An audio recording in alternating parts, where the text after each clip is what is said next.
Charlotte goes to Josh Adams.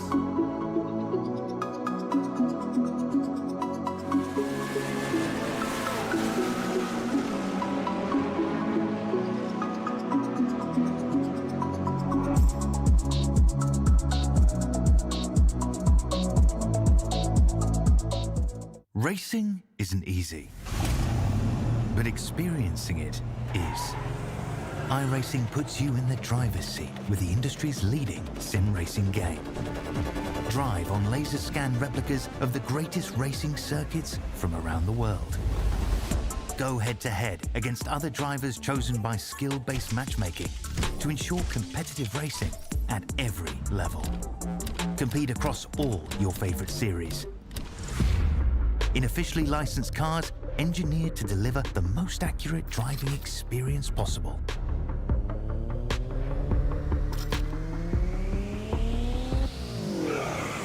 Join a race or host your own with players from across the globe. Race against the computer or in a league with friends. Feel the thrill behind the wheel.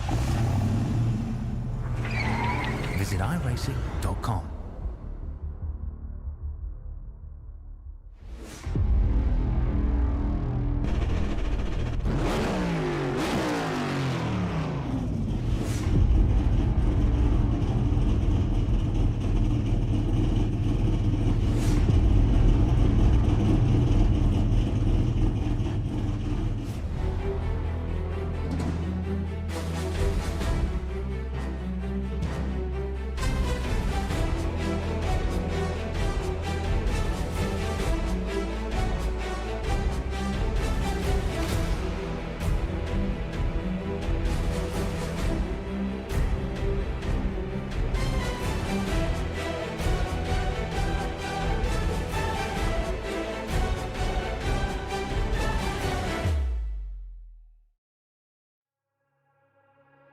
Tonight, the quest for a championship comes down to 400 miles.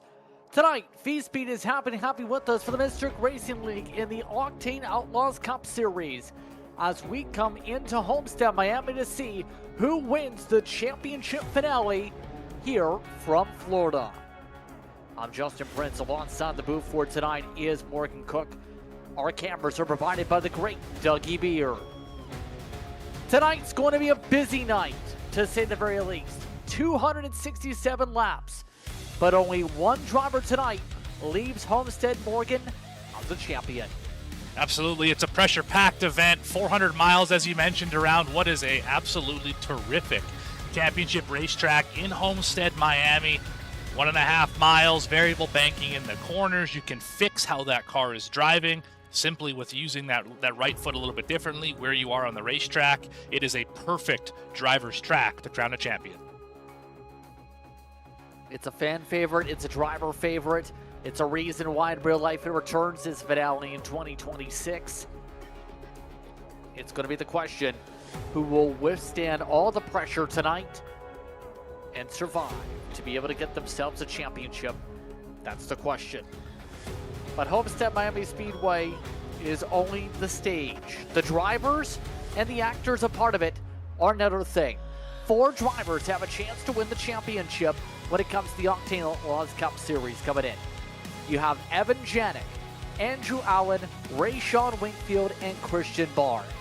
Amongst those drivers, Janik with 7 wins. Check that with 7 poles and 6 wins. Allen with 2. Wingfield having 6 wins.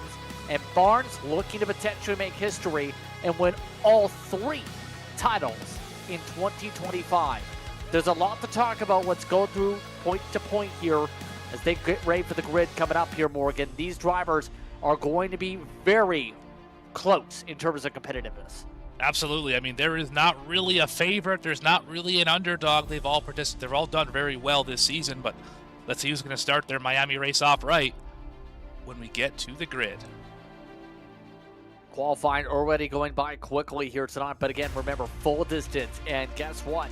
It's 2 drivers for the championship up front. Evan Janik sets the pole time with Christian Barnes alongside. He's already picked up a Grand National and Truck Championship in 2025. Rayshawn Wingfield also up at the front. will start in third. The first non-playoff driver is Colin Bollinger, who works with Wingfield. They'll try and sync up the top 4. In the 5th position, a driver we haven't really seen too much this season, Chad Allen making an appearance tonight. Alex Pollock will start next. Great qualifying effort for Jose Medina. He'll start 7th with Justin Hendry, another driver we haven't seen in competition much this season, at 8th.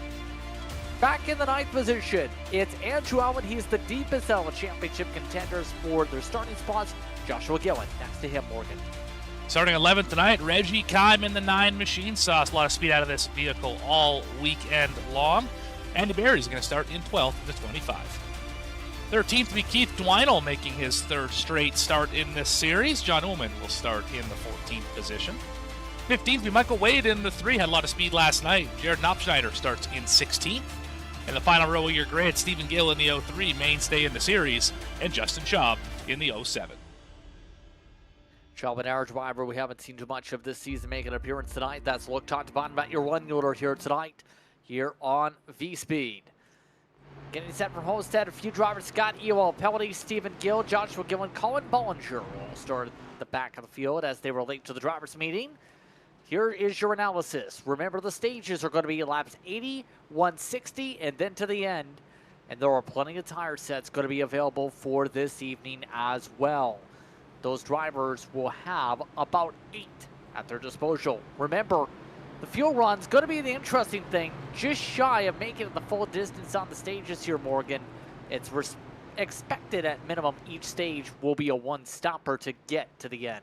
Yeah, you might be able to stretch it if the pace falls off enough, which we know as these tires will degrade rather rapidly here this evening. I just don't know if you can quite save 8 laps on an 80-lap run, but hey, I've been wrong before.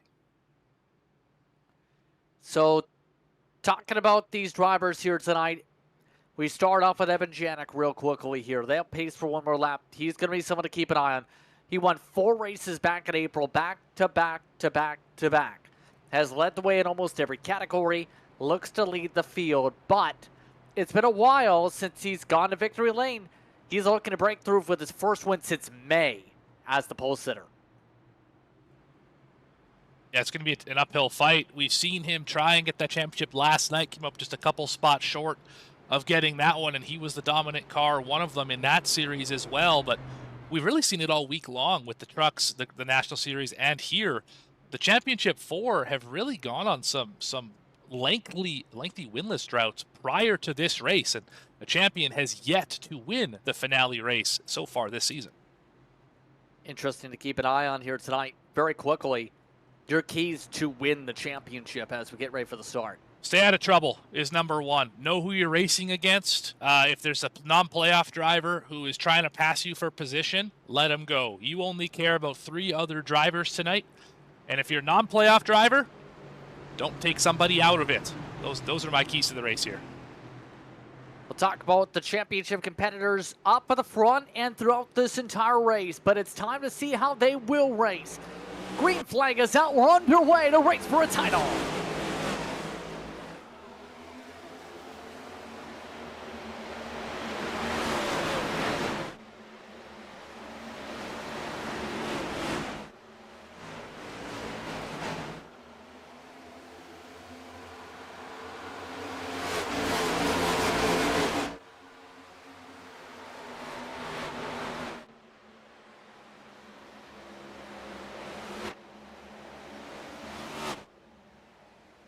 Devin approaches the 3 and 4, top of the racetrack. Wingfield going for second. All while Janik leads the first lap of the championship race.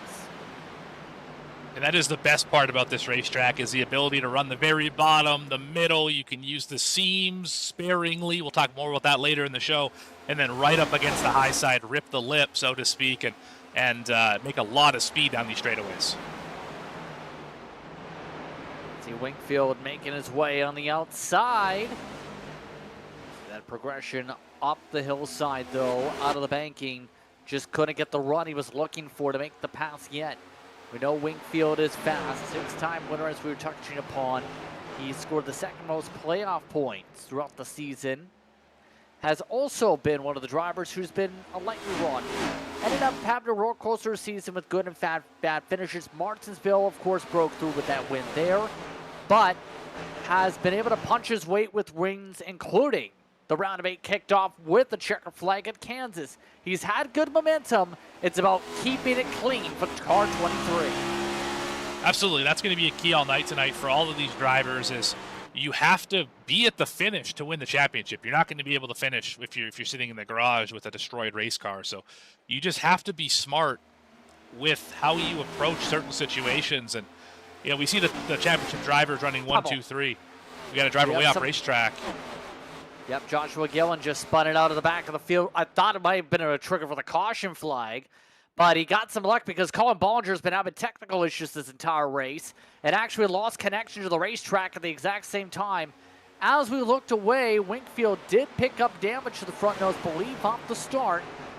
We'll have to keep an eye on that hurts the car. All while, right now, it's been made pretty clear early on, Morgan, you have to run the bottom. And we have one driver loose. To the inside, it's Andy Berry holding on. Yeah, Berry went for a ride, and turn 2 is really a difficult spot off of the exit of the bottom of the racetrack. There's a bit of a swale in there, and if you hit it wrong, it'll just kick that right rear out, and you will go for a ride. And as we've seen all year long, JP, when this car gets sideways, it is very difficult to save. Been that type of way sliding with this again. car. Yeah, Berry is not stable. Something's evil on that 25 right now. The Diesel Laptops machine just looking to survive and not be the cause of a caution early on in this one. We'll say, by the way, we've had several drivers with issues. Gillen did come down pit road. Colin Bollinger has now gone to pit road with his issues. Stephen Gill, his technical issues took him out from even competing at the start of the race. Well, Schaub never even made it on the racetrack. So a lot of people with technical issues early on, interestingly enough, Morgan. And we've seen this happen kind of all week as drivers having issues with dropping frames throughout the race and really it becoming almost like a slideshow to watch.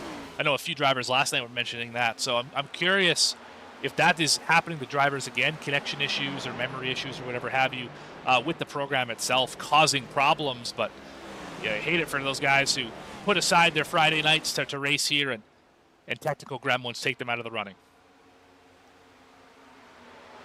By the way, I know there was some people asking in the sim at least, what server are we on? We are on the West server for reference. So each ping is at minimum 100. Take that how you will, but all the drivers up front stay in line astern. Top 3, in fact, have broken away near 2 seconds. The driver that's in chase, Christian Barnes, you've touched upon things, him. But Andrew Allen, he's already battling to get into the top 5 here to make up some lost ground to his championship rivals. Yeah, +4 since the start of the race, so clearly moving in the right direction. +3 now that Pollock got around him for the moment, but moving in the right direction and kind of the opposite of what we've seen the first 2 weeks as he was running for a championship, or first 2 races, I should say. He's running for championship on Wednesday. Started up front, fell back quickly. This obviously being the opposite here, kind of working on saving the tires. It's a bit of a different beast in the next-gen car, and he's doing it well right now. Yes.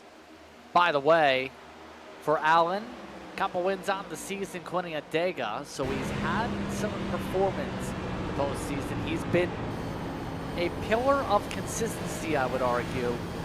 Even though he's not walking victory most weeks, he can outpoint you. That's a hard thing to do when the points don't matter so much here tonight, though, Morgan. Yeah, we will have stages, of course. You mentioned at 80 and 160. They don't actually pay points that matter to the Championship 4. For the drivers outside the Championship 4, if you want to finish 5th in points and add that to your resume, then the points might matter to you. But for Janik, Wingfield, Barnes, and Allen, it doesn't particularly matter other than just a point of bragging rights, really. By the way, for those curious, hard contact. John Ullman in the outside wall. Wow. And there's trouble for Ullman, who is the highest running the best. The rest drivers, he is down into the wall and destroyed. No caution yet. Looks like he'll tow as we take a look at your Black Diamond Designs replay. I don't know if he got help or if it just broke free, but that car went straight into the outside wall. He's already free. And Boom! Yeah, he got a lot of it right there. Yeah, just destroyed the wall. Chad Allen just did the exact same thing, albeit slightly different with Jared Knopfsnyder in 3 and 4. Just watch, he got loose. That's the 4, same thing. Hit a seam. Oh, then tried to save it. Bang, on the straightaway. Yikes. Yeah. Two drivers just destroyed the races. And Chad Allen is still hobbling to get off the racetrack. Christian Barnes has lost a lot of ground all of a sudden. He lost 4/10 last time. We have another one with issues. It's Allen with a problem now. I know, I just saw a car get sideways, and it was a championship contender. Oh, man. Let's go back here and check it out. Yeah, this is all of a sudden. Everybody having issues. Chad Allen's made to pit road. He's running fine on his own. That lizard went for a ride. Sure did. And that's just out of 2, like I mentioned. I mean, he did the right thing, got on the brakes, got on the throttle, straightened it back out. But, I mean, that's a lot of positions and time lost. I mean, he's now 6 seconds back of the lead.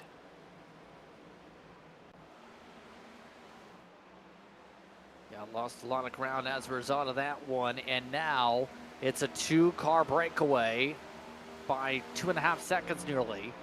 Janik and Wingfield control things at the front of the field as they go.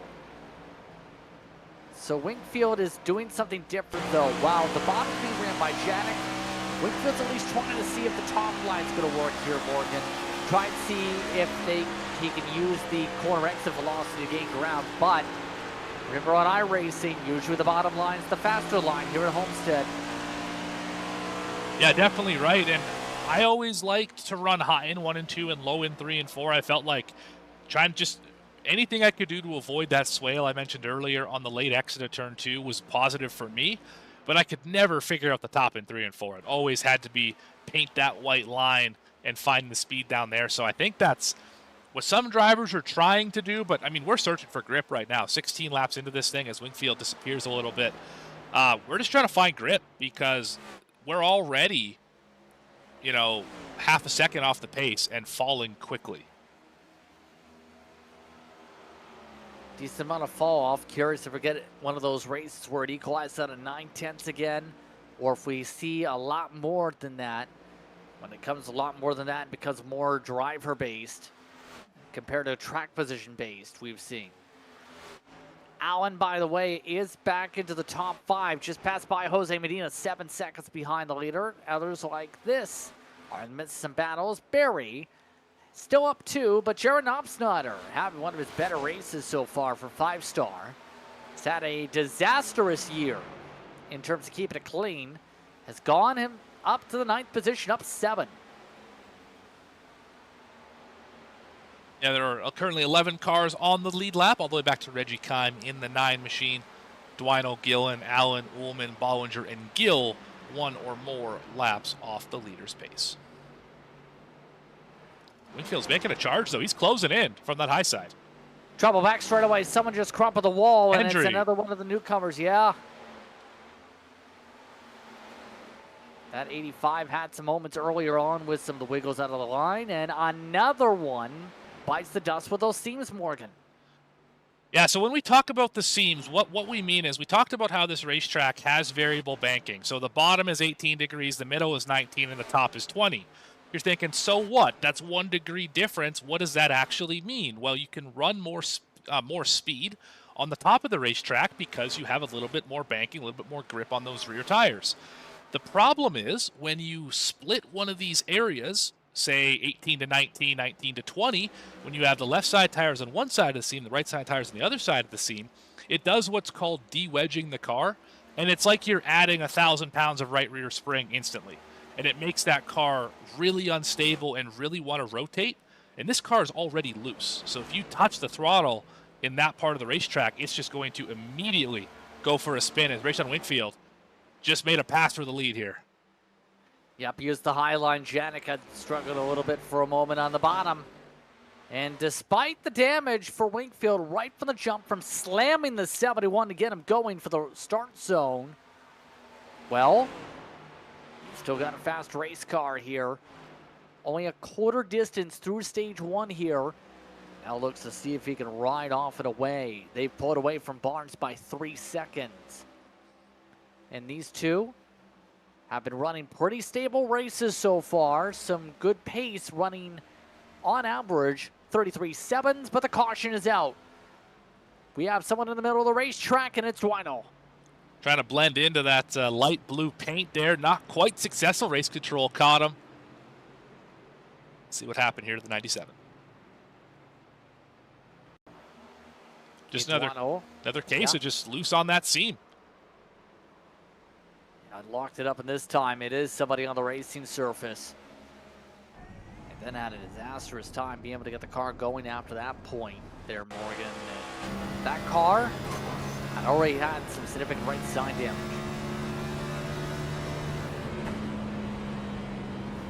I wonder if he knows there's 5 gears in this car also. You'd think he'd know at this point, right? I haven't seen anyone else use 4th gear yet, so let's keep an eye on that. He races in the Cup Series. He does. See this again. Yeah, so from high above the racetrack here, you're going to see him right on that black seam. So the bottom of the racetrack's 18 degrees, the right side of the tires are on the 19-degree mark, and he just puts the throttle down and it spins immediately. Does a nice job locking it down, though, and then as soon as he realizes he's not going to hit anything, lets it roll down the racetrack. That's well done on saving that car. So everybody except Reggie Kime is recorded to be down pit road right now. Andrew Allen, first off the pit lane. Oh, that's interesting. 7-second pit stop. Yeah, no tires. Trying to get some. Yeah, that is a bit of a bolder call here. After so long of a run already. Saving a set for later, maybe? It's possible. I mean, we saw the same thing happen on Wednesday. He gambled for track position, didn't take tires. It did not work out for him then. I don't think it's going to work out for him here either. I mean, with 8 sets of tires, I mean, technically 9. You got 1 on the car, 8 in the pits. I don't know about trying to save a set. I don't think you're going to need it. I don't know. We do have a stage here in about, 55 laps, so it's a long way to go on these old tires. That's all I'm trying to say. Now he's coming down pit road again. Maybe wants 1 lap fresher tires, maybe. Or just wanted to pit on his own. I'm not quite sure. This could have cost track position regardless for both of them. Right. Yeah. You know what? In terms of the math, this does get them to the end on gas, believe, actually. It does. 2 pit stage. Certainly it does. Yeah. So, Allen. He's taking tires here. I almost wonder if he meant to originally take the tires last stop, Morgan, and just forgot to check them back on. It could be. That's possible. It could also be, like I mentioned, that he's trying to get those 1 lap fresher tires, although it's going to be a pace lap. Doesn't really matter. But, I mean, every 100th is every 100th. It's hard to say whether it was a mistake or intentional. Regardless, he's going to fall back here to about the 9th position, which is a little worse than where he was running before. I think he was running in 5th previously, so lost a few spots here on this sequence, and we'll see what he can do to get him back. So Evan Janik continues to lead. Michael Wade is now in 2nd. Not sure where that came from for the 3, but able to pick up a lot of spots on pit road. Medina, Wingfield, Barnes, the top 5. A bit of a shakeup here. And the choose coming through. Janik chose outside. Michael Wade, first choose inside. Wingfield, will be on the inside. Barnes will jump all the way to the outside row 2 with this choice. And that's really the beauty of the choose is allows you to maybe go in a less desirable line right off the restart, but you can gain a bunch of track position if you can get a good start here. And I think this 27 has been pretty good at restarts all season long in all the series. So I would expect him to be able to maybe blend out a spot or 2 ahead of where he was running previously, which I think was back in the 3rd or 4th spot here. The cream's rising to the top, JP. We have ourselves some championship drivers up at the front. Let's find out how this goes on this restart. Allen amongst those who chose the inside for those curious, by the way, on the arrangement there.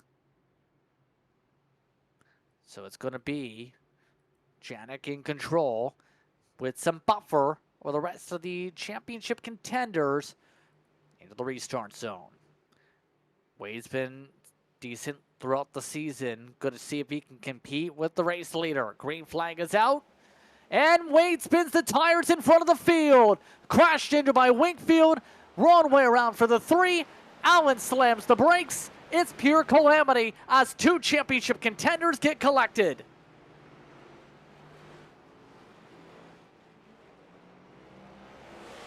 Well, that's the also second time this week that's happened to the 96. Happened to him on the trucks on Wednesday when the driver money shifted.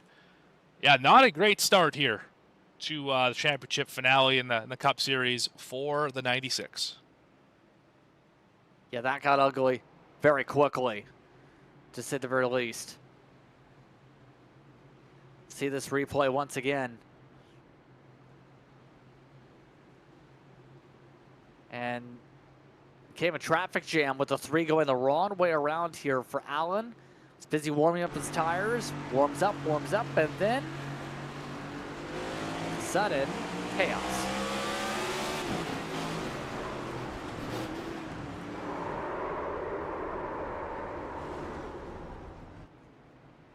Second major slide of the night. It probably wouldn't have been too bad other than for the rear damage. I don't think he actually got much front end damage out of that one, but you can see left front. That Precision logo got a big knock to it. But let's ride on board with Michael Wade. See if we can figure out what happened here.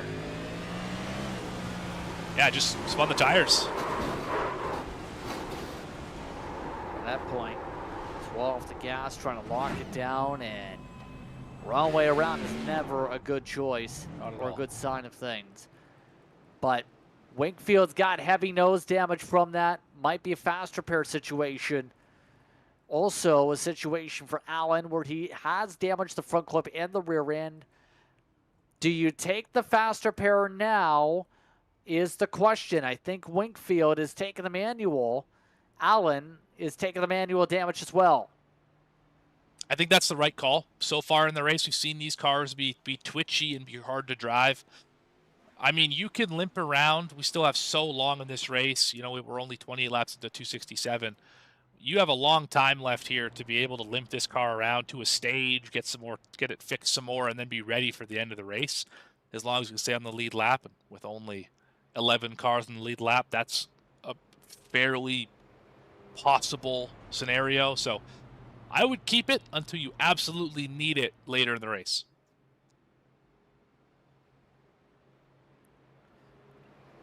Yeah, and I think that's what we're seeing from most people. Pollock is amongst those taking manual repairs already coming to the shoes. Janik shows the outside. Barnes with that caution is now to second. Start from the inside of row 1. Winkfield still starts nearly the exact same spot despite that incident. Start about 8th for the restart. This time through, it's just going to be Allen who's going to be down on power as a result of the damage picked up on his car. Lots of chaos here early on, Morgan. It's going to be the question, can we settle down and get a long run here with still about, my math says, 50-ish to go? I would say that would be correct. A little over 50 laps until we get to that first stage. First scheduled stop of the night. Now let's see if we can put some laps up on the board here.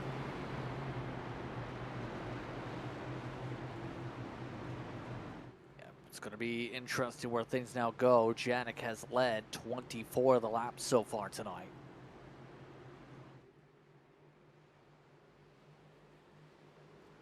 So the field ready to go. Jose Medina and Andy Berry amongst row 2. Green flag is out, and Barnes doesn't go this time.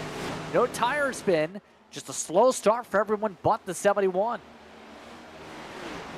That's the advantage of being the leader in the restart zone. You get the choice of where you want to launch, and Jack did a great job there getting that good jump. He's out by half a second already.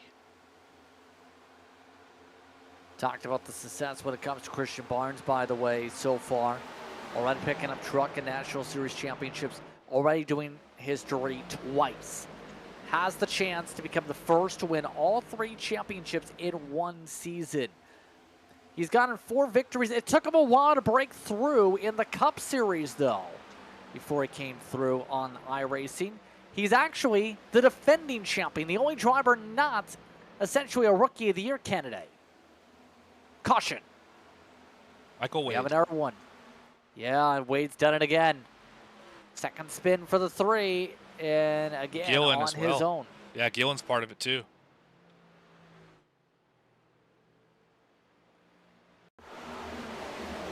Let's take a look. Oh, really slow driver, middle of the field. That's the 9 of Reggie Kime. Andrew Allen in front of it, or right behind it again. And, oh, I thought the 10 was going to hit him in the door. Just went for a slide, did Gillen. But, yeah, that I don't know what happened to Kime that had him so far off the pace. This is really where it started, is with these next-gen cars, you touch the brake pedal, oh, he hit the wall and drug him back, and Wade just didn't see it. Hit the pedal and too much rear brake, around it goes. Definitely didn't have bias set up for that type of situation. Watch it one more time here. This from the quarter panel, or I guess the deck lid of Reggie Kime.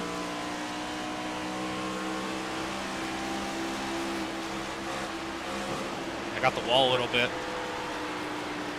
Starting to worry a little bit on pace, and right there.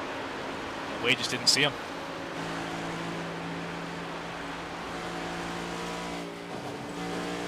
That. Great job by Gillen to not hit him, though.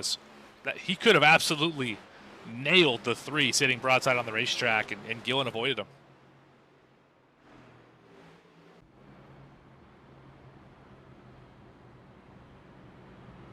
Boy Brown, by the way, this caution, Chad Allen in the Mystic Racing League number 4.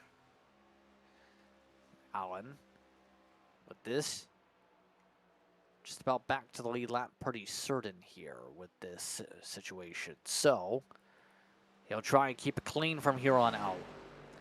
But lots of caution stacking up here.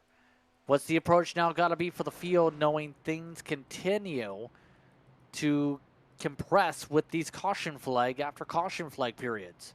Yeah, you just have to get away from your competitors is really all it is. Single file out. If you have to let somebody go, just let them go. It's not helping anyone to be pacing this often early in the race. Let's bring up the little race recap here. We're already 3 cautions, 3 lead changes. We're 33 laps into this one, so a ton of 3s up on the board. I mean, it's not helping anyone. It's not really helping it's helping the fuel mileage, but that's really about it. I mean, you can't flex your long run muscle. You can't see what the tires are going to do later in the race because we've done so many of these pace laps that we really got to get this thing cleaned up here to kind of see what these drivers have.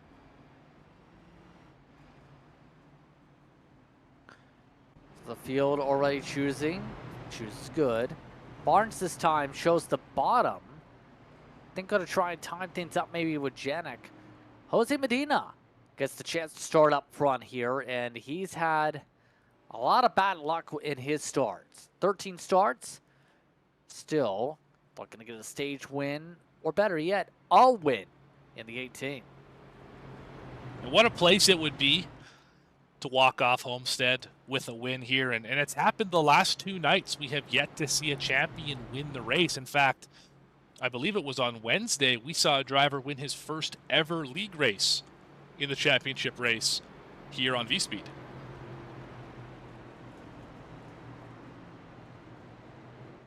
So we'll find out how things play out on this restart, though, for now.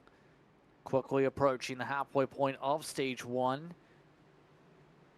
Had a flurry of caution flags after starting green for about 20 laps straight. Only 4 chose the high line. Oh, Medina's getting pushed. Medina still doesn't go despite the pushes. Winkfield wanted him to go, couldn't get him ahead. That's a good thing Medina didn't go. That would have for sure gotten him a black flag, because that was way, way before the zone that Winkfield launched. Yeah, the thing is, Winkfield has done that 2 different times tonight, has damaged the front nose both times by slamming the bumper of the car in front trying to push him. I don't really understand why you do that at this stage in the race. I mean, we're so early. You can see the dent where the radiator opening is on the 23. There's a good shot of it right there. Yeah, it's happened again, to say the very least. It's going to hurt him again. He led some laps with damage like that earlier. It's just going to add an extra little bit of reversity to Winkfield's race as he tries to get it to a championship front runner 1, 2, 3. I think one thing I mentioned at the top of the show when you asked me what the keys to the race are, and I think I said stay out of trouble. I mean, causing your own trouble is very much the opposite of staying out of trouble, right? Like, it's already going to be hard enough to win this championship with the level of competition we have in this Final Four. Stop putting yourself behind the 8 ball, because you're not making it any easier for yourself. Caution out again. I believe it's Stephen Gill has gone around on the racetrack in the 03. He was running dead last, 11 laps down. Already let drivers go several times. His Gill's Creative Design Sim Racing Paints machine ends up stretching out the decals a little bit more. Stretching out the decals. I like that. I like that. It's well done. Well, the paint scheme says a lot, but paints is his passion, just like Black Diamond Designs is, but in all seriousness, though, for Gil, just got loose again. A lot of people getting loose coming out of the corner here. And he's right on that seam and downshifted into 4th, so even more rear rotation to those tires. Yeah, he caught the wall in a big way right there. My goodness.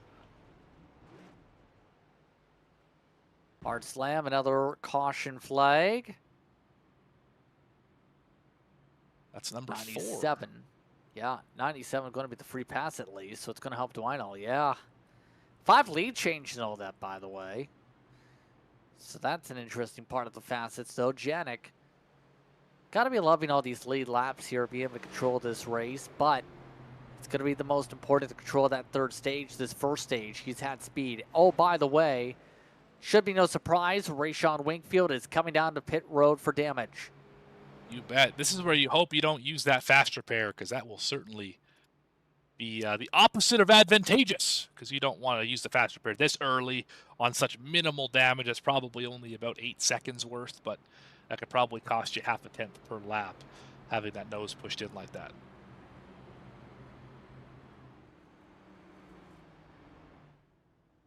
A lot of wounded race cars here, JP. It's Homestead. That's the wild thing. You don't expect this many destroyed race cars at Homestead. It looks like Martinsville out here.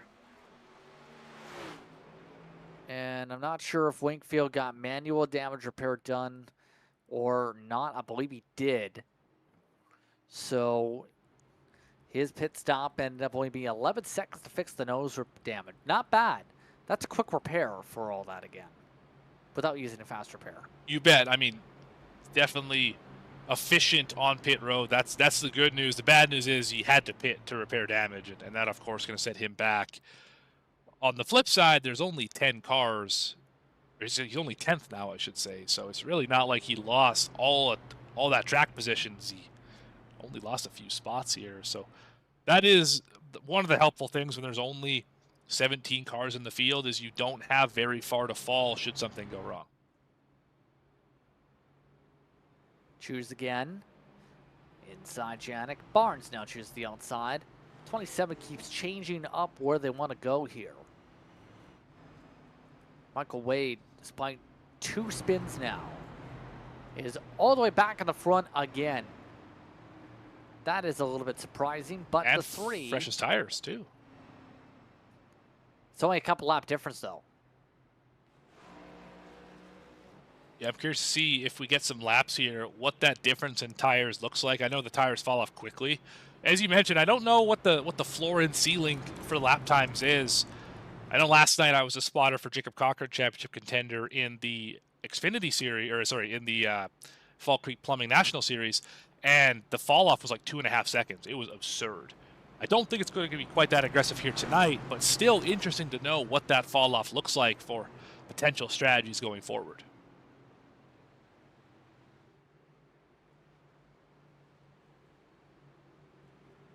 Well, let's try this again. Halfway to the stage, this time by. 40 down, 40 to go in stage 1. Janik, Barnes, Medina, Wade, your top 4. Green flag is out, and a good jump for the control car. And Barnes able to hold on the second here off the jump. Winkfield, we're looking hungry. Look who's already going for the top 4, Andrew Allen. Have to be careful here. He's got the run on Medina. Know really where to go with it. Force it 3 wide. Oh boy, that's 2 of the 4 right there. Medina wisely backs out of that move. That's a smart decision by the 18. Drivers fan out all over this racetrack. Yeah, this is a decent recovery here for Allen. Only took him about 20 laps. Bounced back from all the damage, has fixed up the car. Now looks to ride forward from here from the inside. Barnes on the run. The car machine looks to clear and just about does and will clear for second. For the moment, but that bottom line fights back. Off of turn number 4, they're going to be even again. In fact, advantage slightly to the 96. Yeah, so far it's been outside's good at defending if you're able to keep it alongside for corner apex off. Then it's about that entry speed on the bottom of the racetrack. There is better pull with the back straightaway from the high groove we've seen, which is allowing drivers like Barnes to do this, slam the door shut.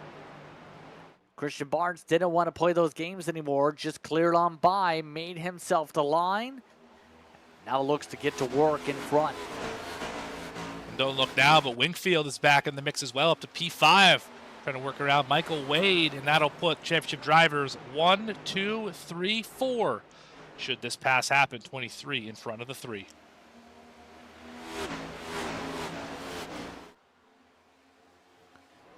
Keep an eye on that, all while Allen is going for a slider. You see that checkup on the left side of your screen.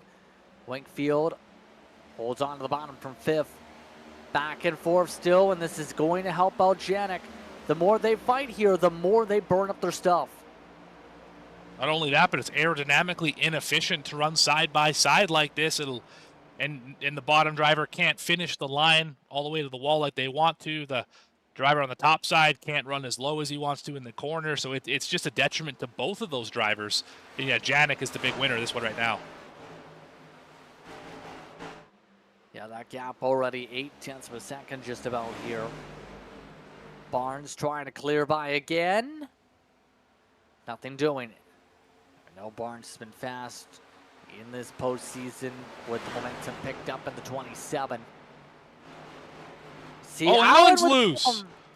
He hit the seam again. Up the track. Nearly in the wall. Good save. Yeah, great save. That should have been a destroyed race car. And he's going to lose all the track position. Back to 10th now and still free falling.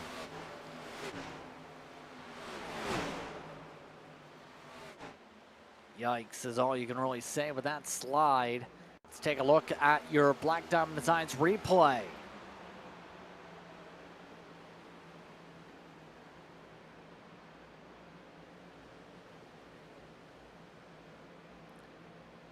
So lucky he didn't slam the wall down, Morgan, and add more damage to the 96. Destroys race even more so.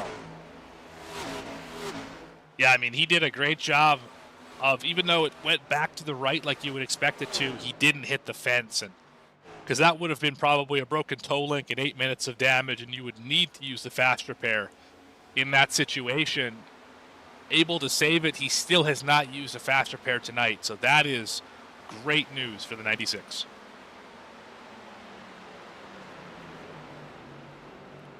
try and bounce back later on in the run. Curly down. 10th, 11th spot.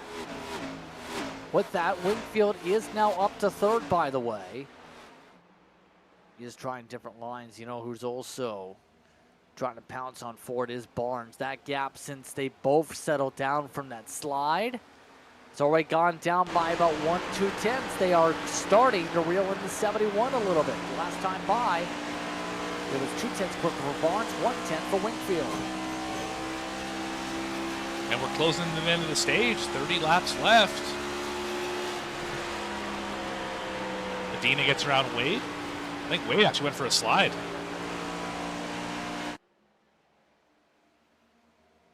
Wade's falling back. Wade, yeah, he is struggling all of a sudden here. Really slow off the corner. Can't confirm he went all the way down to the apron for a slide. Absolutely. That's why he lost so much ground. Wade is not feeling comfortable with this car, you'd have to think. No, and that's really what I struggle with the next-gen car the most is you can run it for 50 laps, and it'll feel the exact same for 49 laps, and all of a sudden that 50th one, something just is different entirely. It's like you're running a completely different car, different setup, different racetrack. It just has a way of snapping out from underneath you without you ever really realizing what's happening. And once it gets going, it cannot be brought back easily without giving up a boatload of time.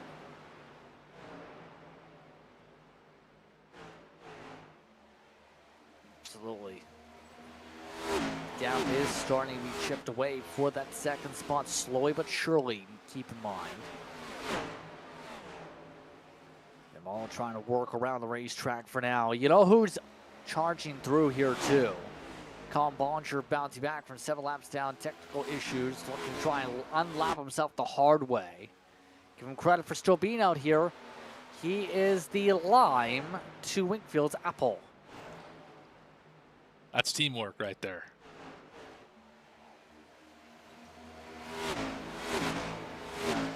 Good teamwork at that, to be able to work in sync, absolutely. Going, here we go. Wingfield, we mentioned, was closing. So he's got the pace to try and clear. Not yet, though. Just going to close the door. Down the front, Barnes has the momentum. But look at the dive into the corner for Wingfield. He's going to try the slider. Not going to have enough. Oh, man, that was aggressive. He's lucky that Barnes didn't just dump him because, I mean, that was never going to work. Yeah, something popping up on the radio. Allen just had an issue. He just came down pit road. The 96 is not having a fun time all of a sudden. I believe he hit the wall a couple laps ago and then nearly spun it, and now Allen's down pit road. Let's go back one more here. And you can see the right front of that car is heavily damaged, and there's the slide. Yeah, big slide here. Flat spot the tires, went for a bit of a spin, and yeah, not having a good day.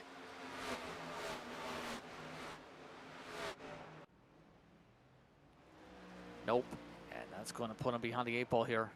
And behind the leader by a lap, and it's about to be 2 because Janik is on his way.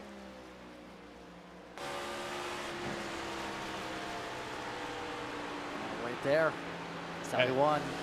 Pass on by, and now you see the clean track for Janik. Here is Allen coming out pit road right now. Yeah, you see that green car in front of him. I think Janik's probably going to push to try and get that driver lapped. One less thing he has to worry about on a quest for a championship.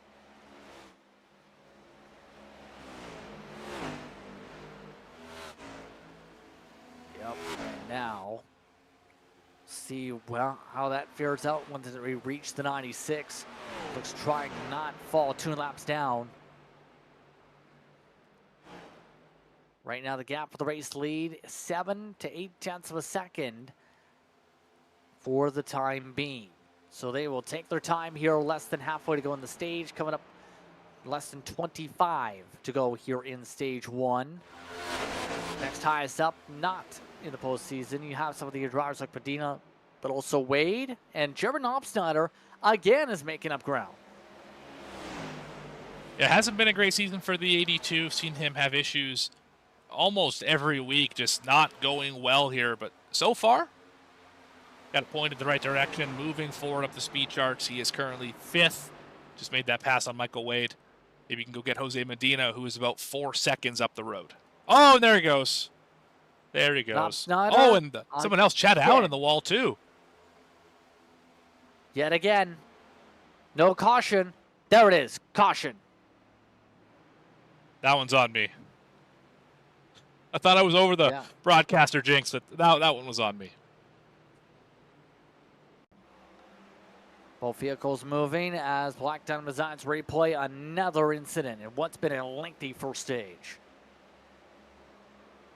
And there goes the 82 and the 4, just different directions at the same time. They both ended up hitting the wall off of turn 2. One went up, one went down, and 2 separate individual incidents happening at the exact same time.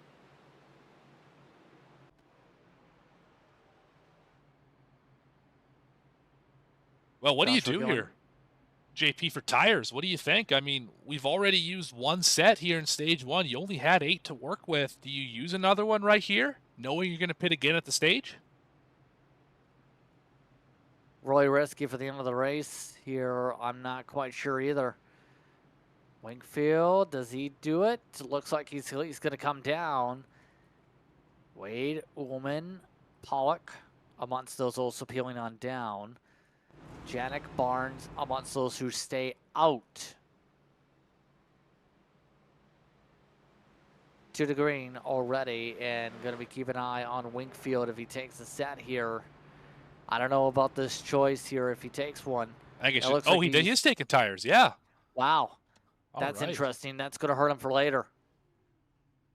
Yeah, if the race continues on at this pace, definitely not going to be what you want to see. I mean, he is going to have a significantly faster stint here until the end of the stage. Should we go green, he'll have 30-lap pressure tires. Will it be well, I mean, he'll probably, if it cycles out, this could be a stage-winning move, but I don't think it's a race-winning move.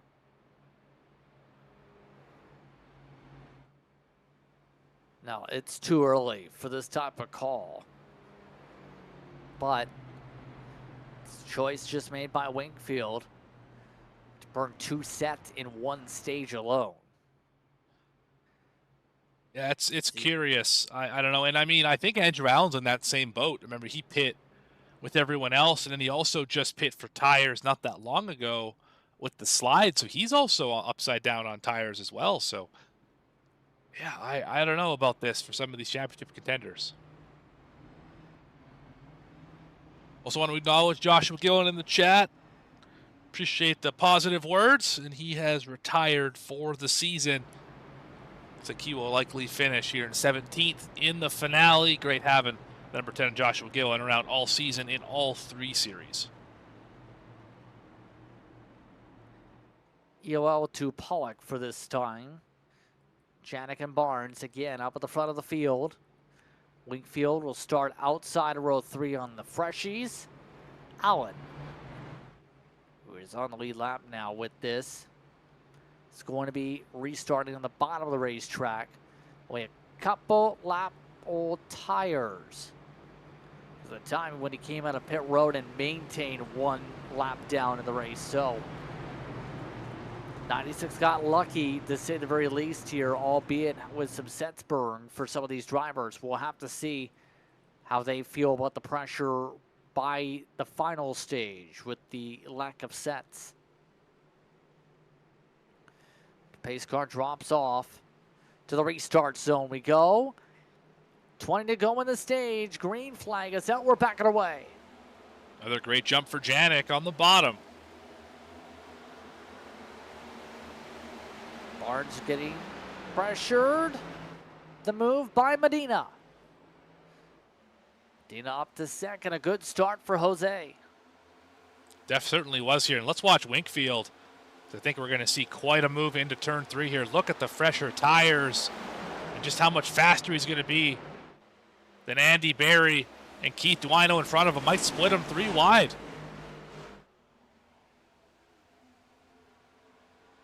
Yeah, a lot of drivers trying to find their way through the traffic quickly. Wingfield. So far, the newer tires aren't working yet. Not yet.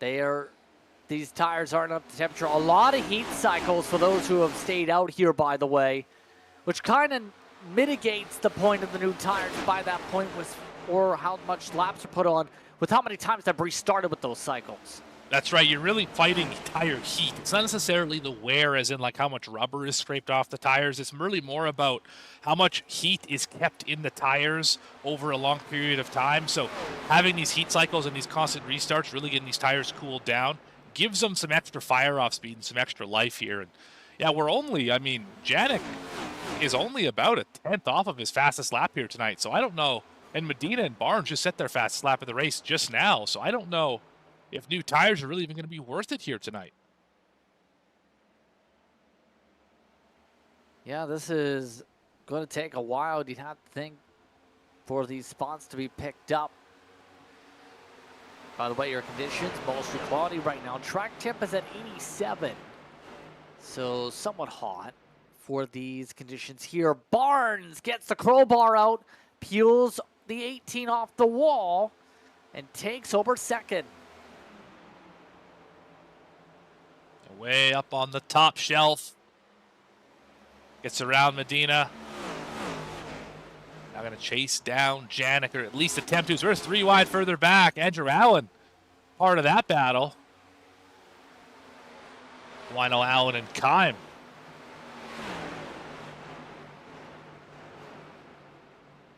Yeah, nicely done there. Part of the 27. Oh, wow. We see some of the battles form up. Allen and Twinel. Some of the side-by-side, all while Medina at least trying to just stay out of the championship driver's way. He's got good speed tonight. He's been able to stay out of trouble so far. This has been the best Medina has run all season. Yeah, I gotta say, very impressed by the 18 right now. Just how cognizant he's being of the drivers around him, knowing what they have to lose. You know, not putting anyone in a bad position. As Andy Barry, we've had a few drivers disappear from the session. Andy Barry and somebody else having some connection issues.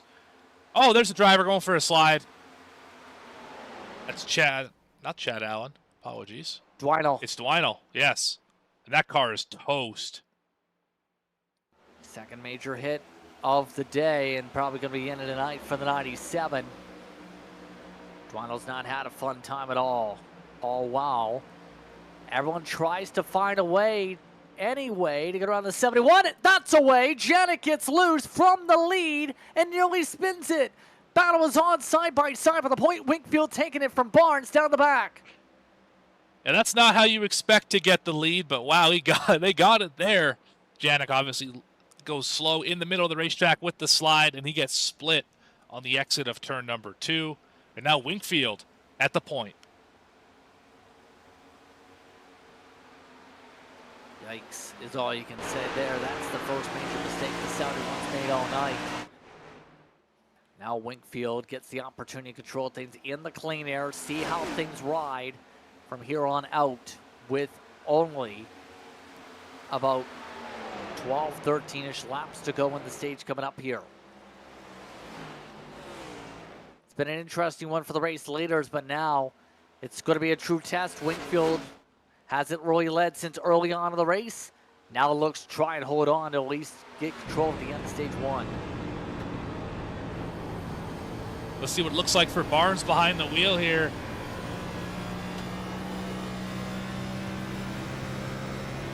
So far, so good. He's keeping it in 5th gear the whole time, not worrying about shifting.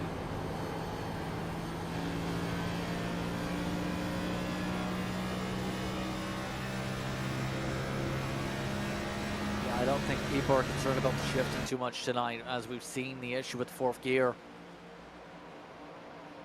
Yeah, it just now adds too many revs to the rear tires, and you're already on the edge of control every lap. Adding a little bit more RPM to the rear tires is not going to make life any easier. Nope, it will not be. And right now, Janik wants his 3rd spot back at least.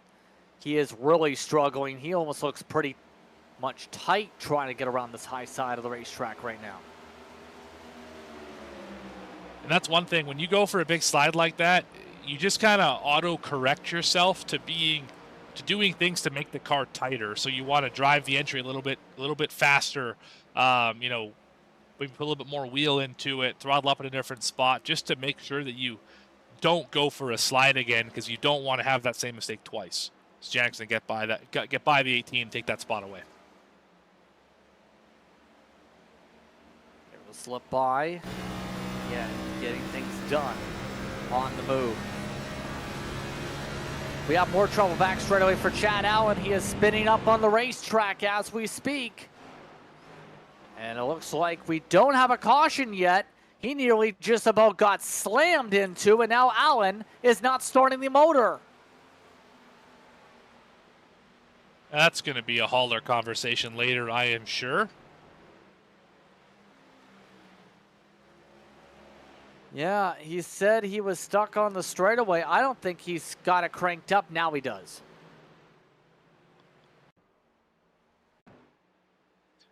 Which is strange, just the way that all unfolds here, but let's have a look at it. All by himself, off of 4. So far, so good. An incident happens off of turn number 2. Black Diamond Designs replay. They saw the big wiggle there, just having trouble. Doesn't hit anything. Unfortunately, it just comes to a rest right there. And then the leaders are right there. There's a caution. And just stays parked, and luckily everyone is aware of the situation. So less than 10 to go on the stage, just like that. John Ullman is the lucky dog. Rayshawn Winkfield. Is he pitting again? There is no way we're taking tires here. There is no chance you take tires in this situation. Is he trying to flip the stage here? It's got to be a fuel play. I don't quite see it. Maybe he wants to be on fuel or on pit road for less time. At the stage, I just don't understand why you would do this. I don't think flipping the stage here is going to make much of a difference. Missed the pit box. Tires on it again. Okay. So that's his third set of tires in stage 1. This has got to be a play to flip the stage to be able to lead up front. Has to be. It's got to be a track position play. Barnes is actually now the leader for the first time here tonight.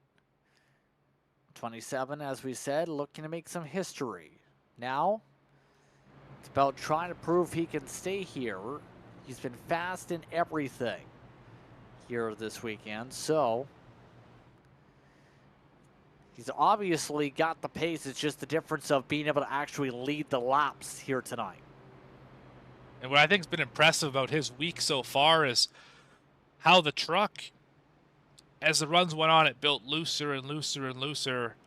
The Xfinity car built tighter and tighter and tighter, and this one is just unpredictable in every sense of the word. So it's really impressive that he's run up here in the top 5, top 3 in 3 different kinds of cars against similar competition each time. It's just really impressive what the 27's been able to do the last couple days.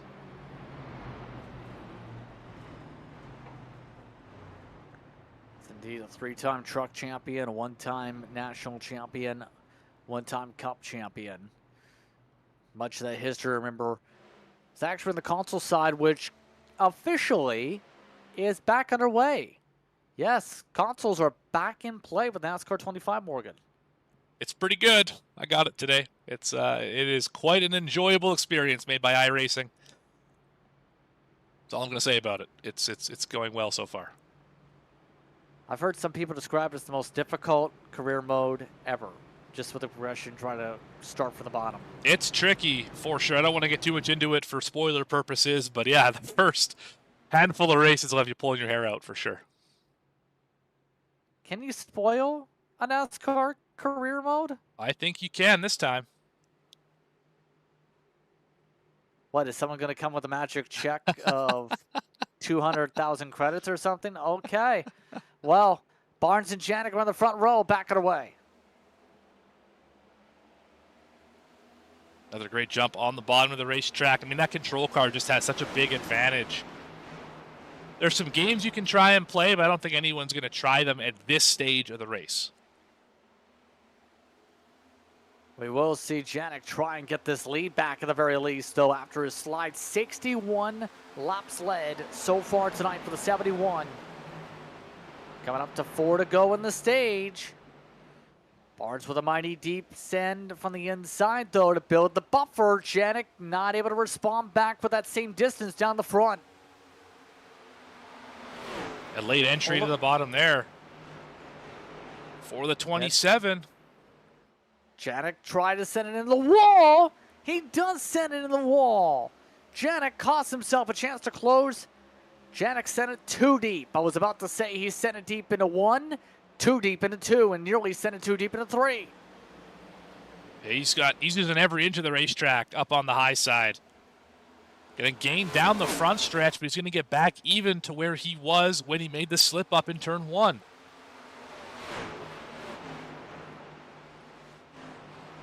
Yeah, he's struggling in 1 and 2 to be able to get the amount of wall rotation again. he wants. Yeah, he's just too tight up there. This is the closest he's been, though. Now he's going to go down to the bottom in 3 and 4.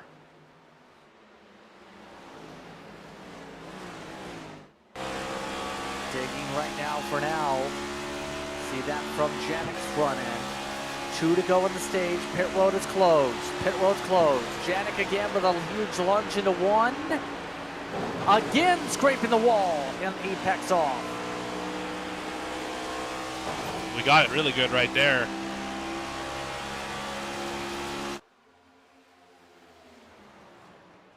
Still gets within 0.2 of a second down into turn number 3. That's where he's been the closest, up into the wall one more time.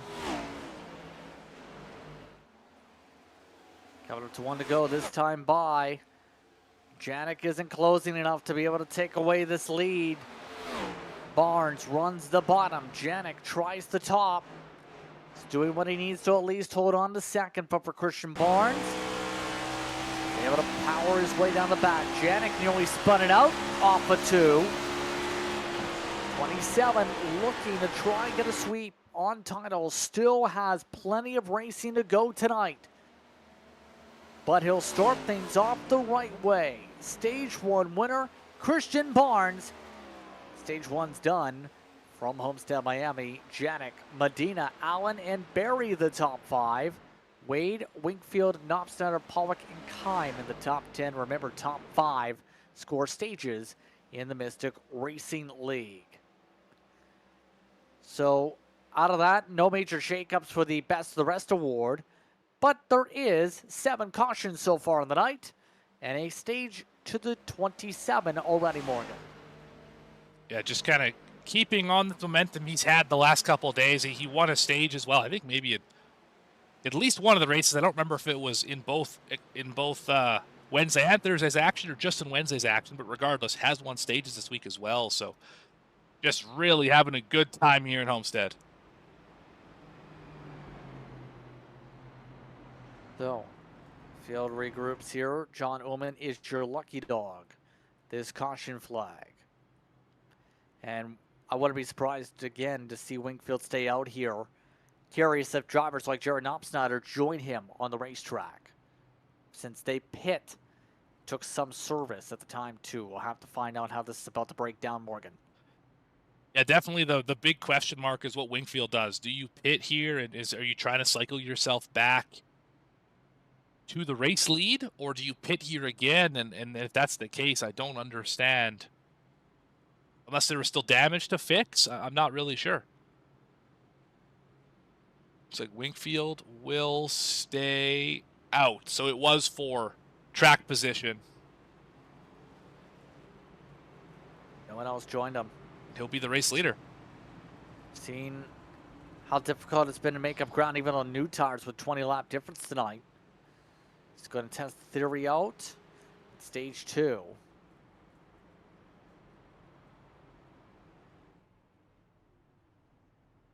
As everyone takes 4 tires, gets their boots replaced.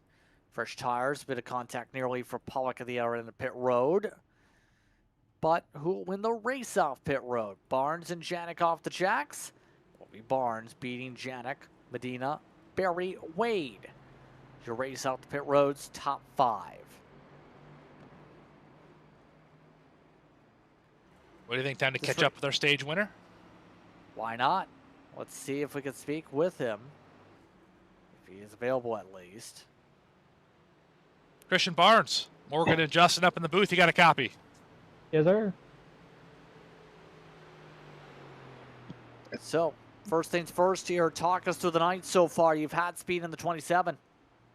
Yeah, I feel like all me, Rayshawn, and Evan are pretty close. I think Rayshawn's probably a little bit better on the high side than I think me and Janik right now, but the track's gonna change. We're gonna adjust. Different things like that. I feel like I'm pretty good on the long run. It's just that clean air. Whoever gets it is probably gonna be able to control the race. So clean air is gonna be hard to beat. If you fall back, but long run's probably going to matter late in this race, so we just got to focus on tires and manage them. And how difficult has this car been to drive so far? We've seen a number of drivers slip and slide around here. You're one of the few who've been able to keep it straight the whole time. How much trouble you having out there?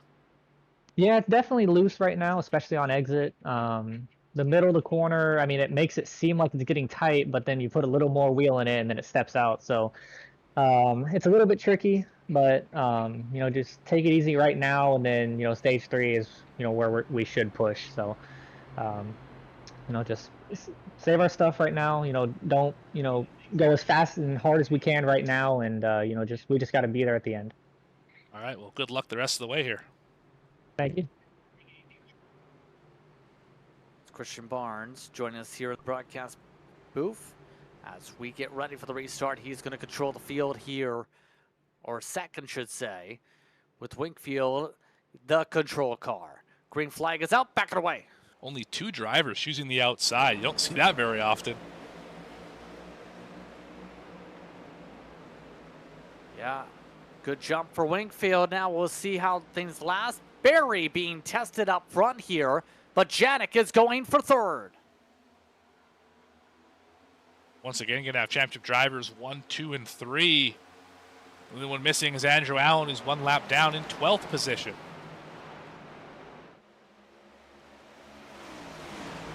Yeah, Allen has had a disastrous championship night, to say the very least. He'll need a lot of luck to have a chance for the title with how things are going. But none of your championship 3 moving off the bottom. Everybody else on an island. That short run pace when your top 3 has been that dialed in tonight. Oh, and Berry's in the wall. Berry and Wade both caught the wall trying to work around Medina. No damage to either car, just a little bit of a glancing blow and hurting a little bit of the momentum.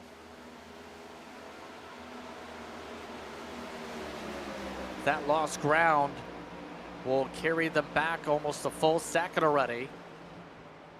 Janik, you see there, he's good on fire off, remember? All right, looking to try and keep things stable. He's been loose off too much of the night. Barnes caught the wall a little bit there off the corner as well, talking about that push tight, push loose situation. He definitely felt it right there into the wall.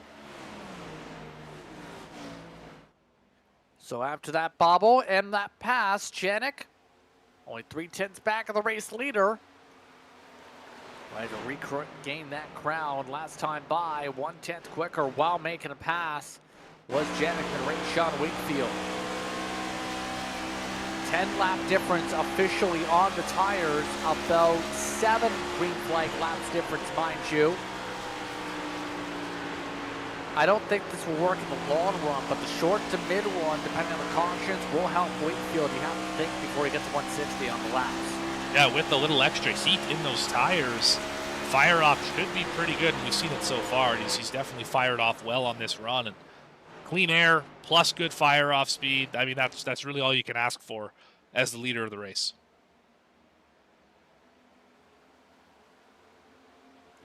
Yep, they're controlling things. Medina also keeping within distance. Shout out to one of the drivers starting to make their ground up as well. Remember Reggie Kime? Well, he just sent into the wall right on cue. It's always Kime time. Yes, it is. He started off with some bangs at Daytona. He's been quiet all season, but he was one of the drivers that was very successful in the console history of the series. Now making a 3-wide move nearly 4-6. I think that really also speaks even a little bit more to Christian Barnes and how successful he's been as racing on console and racing on iRacing up until obviously today with that new console game have never been similar. They've never been the same. Just the way that console games are built versus iRacing is completely different. The model's completely different. The tracks are different, all of that stuff. So to be able to be good on both right out of the box is really impressive. You mentioned Kime, good on the console games, not quite as good on iRacing itself. So, another big testament to some of these guys who can do both at a high level.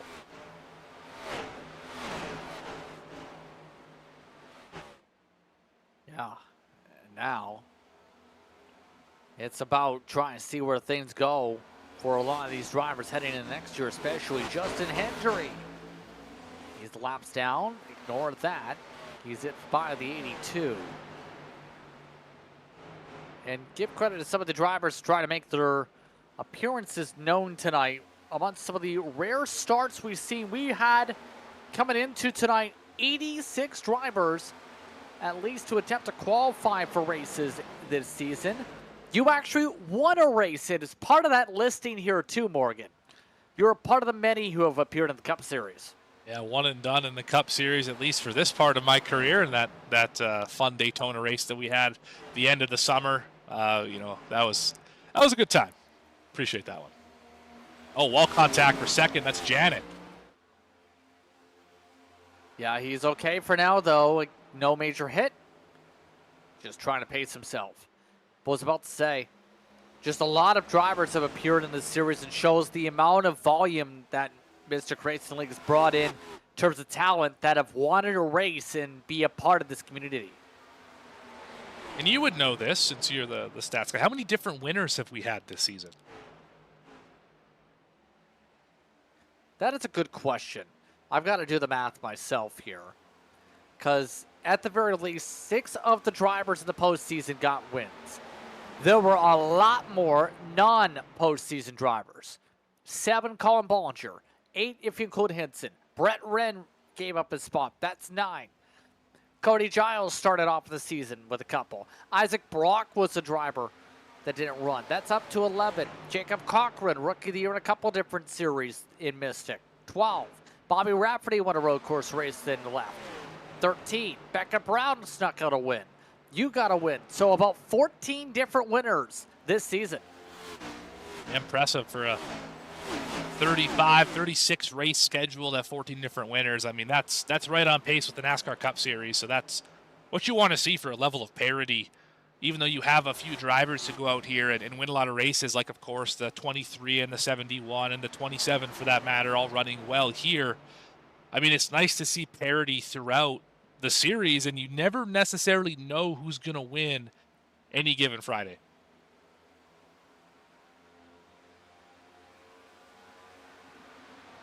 Yeah, absolutely. It's been a different beast with these full distance races where a lot of different drivers have gone through for wins. By the way, we have a spin down the back straightaway. Shouldn't see the caution though. Stephen Gill has gone around again. Also, he has only used one set of tires. He's only been on pit road one time tonight. So he is the opposite of Rayshon Winkfield, who is now going for the lead on the high side. Sorry, Janik trying to pass him for the lead on the bottom. Actually, got that backwards. Here comes Janik. Janik trying to wrap the bottom. Winkfield is in the wall. Serve, Janik. Winkfield still trying to crossover despite the wall contact. But Janik gets the lead back for the first time since he slid out of it earlier. Winkfield still not giving up easily though, and both of them gonna fight hard. But Janik hits himself with the wall and costs himself the chance to clear. That drag race on the back, the side draft, playing an impact. They're both trying to run the middle. There's only so much room there before you catch the seams. Somebody spun again off of turn 4. Oh, it's Stephen Gill again into the barrels. Wingfield leads that time. Back and forth we go. Gill is going the wrong way on pit road. Race control is telling the field to keep an eye on it. Janik, this time no wall contact, gets on through, and here comes Christian Barnes for second. Barnes taking advantage of the slip up from the 23. He should be able to clear off of 4. Not quite. Here comes a move from the 23 into the wall, goes to 71. Almost had all 3 of those guys collected in the same incident. Yeah, and Wingfield still attempting to fight hard. Janik couldn't clear. Wingfield nearly rode the wall trying to make this back and forth we go with still a lot of time in the stage. All 3 of these drivers just looking to have some fun here. Try and sort out who's going to be able to control things in stage 2. Well, Janik could have chopped the nose, chose not to. Wingfield is back on the high side, and who's really loving this is Jose Medina running in 4th. That 18 is just lurking. And it's a big gap, 7 seconds back to Michael Wade. Interesting endeavors here up at the front. By the way, Medina's the quickest car on the racetrack as we go. So the more they fight, the more Jose Medina shocks the pack. Don't know if Medina will be able to get there quickly, but we'll say Wingfield does quickly find a lot of speed high side and now settles back up top for now. Yeah, it looks like here off the corner, he should be able to put a pretty good gap on Janik. Janik will be about 2/10 back, and that gap is going to grow.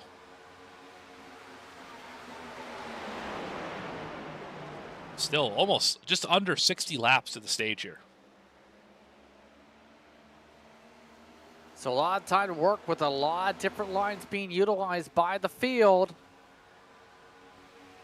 This top group, by the way, a full straightaway ahead of everybody else on the racetrack. They have ran away from everyone else. But also, by the way, Andrew Allen is not in the lucky dog spot as we go. Justin Hendry is. So if there was another caution, Allen would need another one. Just have a shot. Hendry is 3 seconds up the road with the spot. Yeah, so there's Hendry just exiting turn 4. So he's at the start-finish line right now. Andrew Allen, there's how far he is. There's your 3 seconds. And 1 car between them as well.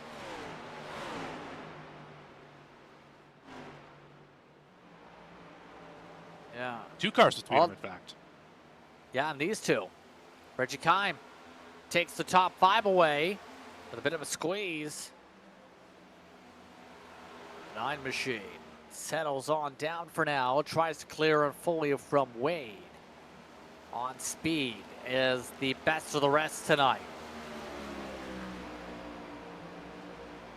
Speaking of best of the rest for the point standings, I was about to say. With the attendance tonight, John Ullman is in position to be 5th potentially in the championship, Morgan, as well. And that's important to drivers who aren't in the Final 4. They're still racing for something. While it may, I think someone actually just crashed there off of Andy Berry. There was somebody who went around. That was Chad Allen. Another issue off turn 2 for him.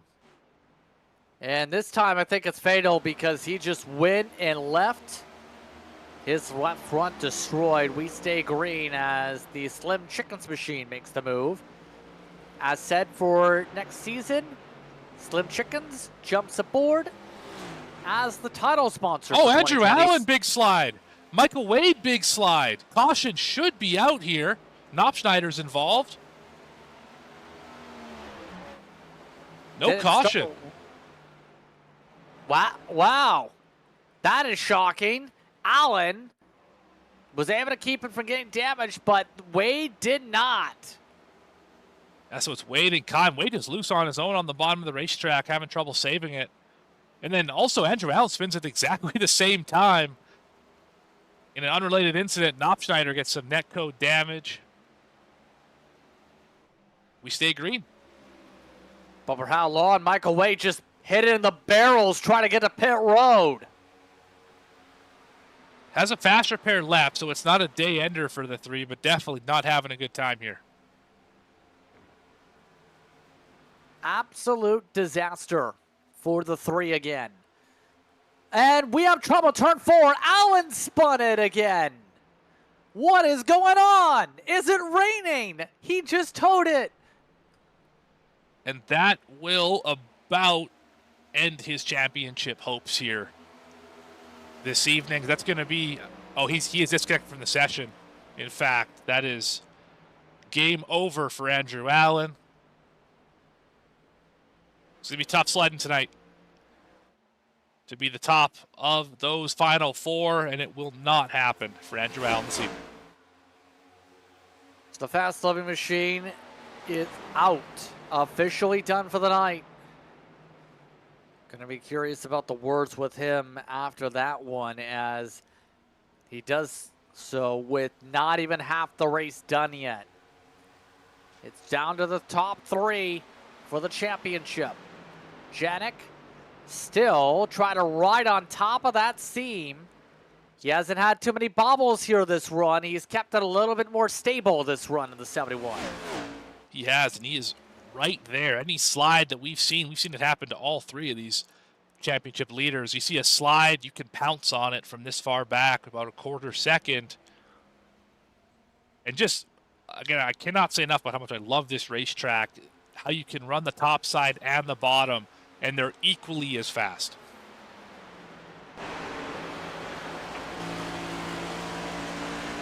Yeah, that's part of the beauty with Homestead. Why so many people like it, where there is the potential of multi-group racing. The bottom, obviously, what people prefer, at least in terms of some of the pro-level side. But you can't get the top to work with the right setup combination. You've seen it work pretty well tonight with people running the floorboards. Carrying up to 181 into the quarter entries. We're dropping as low as 147. Wakefield's loose up top. Here comes Janik. Just like we mentioned, you just got to be in position, and that's going to be a pass for the lead. Janik around Wakefield. Again, self-inflicted mistakes are the biggest cause of tonight's lead changes, Morgan. You bet. We saw Janik have one, Wingfield having some, and of course the damage that Wingfield got from driving in the back of drivers on restarts. I mean, that's self-inflicted wound as well. The list just goes on and on as they're both in the outside wall. Barnes now getting a little bit of momentum. As Medina's still right there. That gap is now 12 seconds. Back to Reggie Kime. Yeah, they're running 34-second lap times back there. 1 second, nearly a lap quicker are your top four right now. Kind of speaks to the volumes of how strong these championship contenders are here tonight compared to the best of the rest. Absolutely, and only about 7/10 or so off of the fast laps of the day. Those fast laps, high 32s, 32.9s, 33 flats, somewhere in there. We're currently running about 33 6s, 7s, and 8s. So, yeah, about that 7, 8, 9 tenths off the pace here. So, almost a second, and I think we've about hit the floor for lap times. I don't think they're going to get a lot worse than this.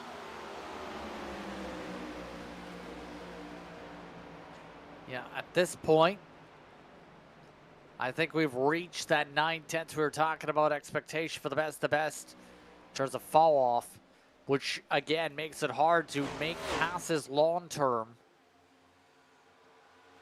And set up the strategy. I was going to say, we're going to have to think about pit stops pretty soon. Yeah, if you remember at the top of the show, pit window for fuel, 67 to 72 laps was the number I was given. Wingfield's on 42 of this run. Of course, he pitted before the stage. Janik, Barnes, both, and Medina all at 33 laps on this run. So they're about halfway. Wingfield's a little past halfway, but I don't think Winkfield can make it to the end of the stage. And at the rate that Janik and Barnes and Medina are running, I think they're going to have to pit as well. It would make sense to split it in half, which we'll be getting to here in about 5 laps.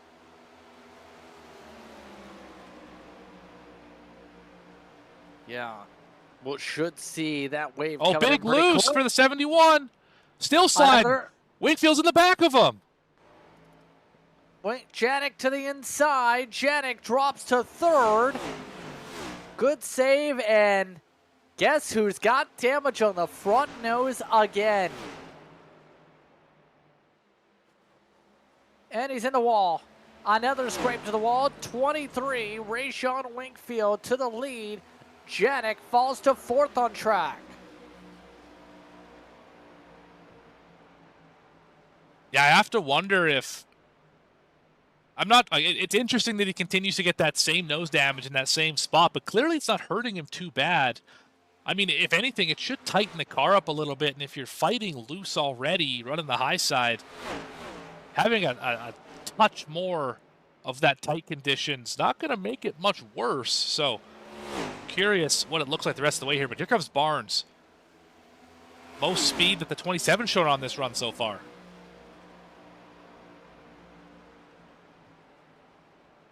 Yeah, he's been keeping up here with all this. It's going to get curious how things go now with Winkfield having Big to wiggle slide. some more damage. Here comes Barnes. Christian Barnes goes for the slider, and Winkfield drops down to second as Barnes slips his way on by from the inside, coming to lap 120.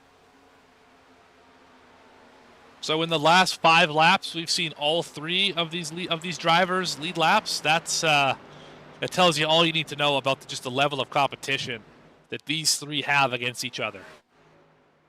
Here comes Winfield back to the high side. Yeah, again, another crossover again. Winkfield. He's not giving up. Give him credit. He's been happy with the high line. Barnes has been preferring the inside. And yet again, a change up front. Pit window was open. John Ullman just indicated pit stop. We're ready to come down these upcoming times by. Oh, big contact for Janik.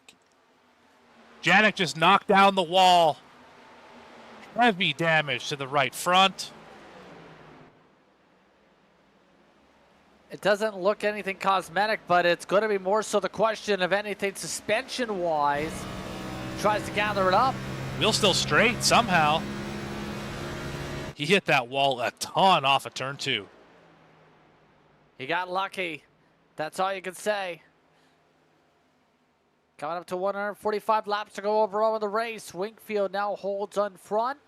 Remember, Winkfield needs to pit the first out of these leaders up front. His fuel run almost at 50 laps right now. He's really feeling the pain on those tires as they have Michael Wade in front of him. Keep in mind, Michael Wade is not having a fun time. Last straightaway, Michael Wade drove himself into the wall. Barnes drives himself to the lead, but they're going to have to figure out some times around traffic pretty quickly here. That's a look back at the lead from Michael Wade's machine, the 3.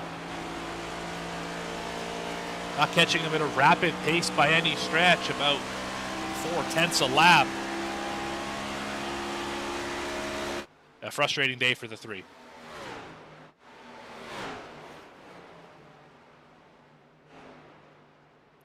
Yeah, now see how that impacts the battle for the race lead, especially after the pit cycle. Winkfield ready to go for the lead again. Again, takes the high side again, nearly hits the wall, nearly knocks it down another time. Barnes right now has the advantage for now, but it's only marginal advantages compared to what Winkfield's doing from that top groove. Jose Medina is, give him credit, still within 1 second of all this, by the way, with the popcorn seat to this battle. Medina, his best race all season is tonight. Nothing wrong with that. And you mentioned Janik got lucky. I don't think he got that lucky. 2.5 seconds off the pace of Medina now. Since the wall contact, I think he bent something in the right front suspension. Definitely does not have the same pace. He's about 0.3 per lap slower than Christian Barnes. Yeah, that's a sign that he's definitely damaged something internally with wheel damage. Not enough to affect how it looks wheel straight on, Morgan, but it's definitely enough to when you actually turn the wheel that you feel it.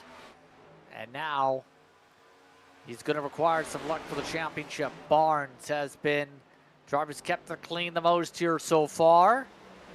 Try and handle Michael Wade with ease. Yes, he will.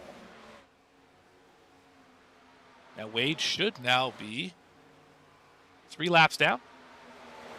He's the last car running. Big slide here. Chad Allen's the last car. Oh, I guess, yeah, Chad Allen's on pit roads. You're right. Michael Wade is the last car on the racetrack. Chad Allen, the last car in the race. He is on pit road right now. Hendry and Ullman, both 1 lap down. That's 9th and 10th. Top 8 on the lead lap all the way back to Andy Berry, who is not that far in front of these guys either. He's just exiting turn 4. Well, these leaders, there they are right there. About half a straightaway behind.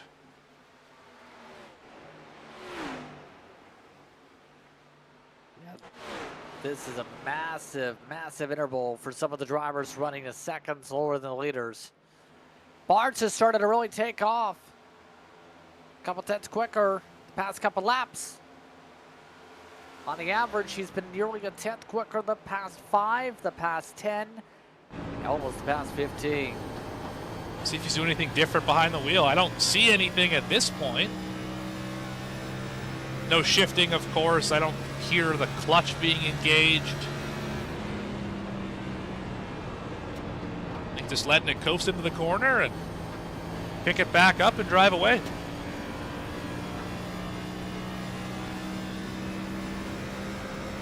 Yeah, looking to grow this gap. The tires have really started to reach that point. 7 tenths of fall off for Wingfield. Wingfield in the wall again. Just not falling off in the right places for the 23 this part of the run. Pretty soon the lights will turn on in the next hour or so. Stage 3 should be just about under the lights, by the way. These track conditions should change a fair bit later on. The temperature is starting to slowly crawl downward. It's not coming down too much. 86 track temp now. It was 87 in stage 1. That's so slowly, like you mentioned, dropping that temperature. But the racetrack holds on to heat pretty quickly. I imagine we'll probably end up right around 80 flat is where I think we would end this day. In terms of track temperature, Evan Janik on pit road. He's the first of the leaders to make that stop. 30 laps left in this stage.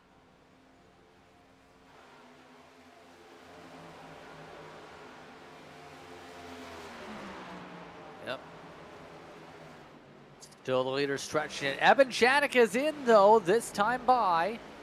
Stretched it 48 laps on his run. Janik needed to do something with the time bleed. Top 2 stay out for now. So Janik trying a different strategy to see if it will help him for later on to find speed in stage 3. Medina has gone from within a second of leader to now a second lost in the past 10. Oh, I think Barnes is maybe hitting pit road here. Not the case. Apologies. I just saw Medina gain 2 tenths just into turn number 3. Thought maybe Barnes was setting up for that pit entry. Not happening here on this lap. Might be trying to run this tank all the way out. If the tires feel good, you're not really losing time to anybody. You're the fastest car on the racetrack. You might as well. As Andy Berry goes for a big spin in front of him. Holds on to it.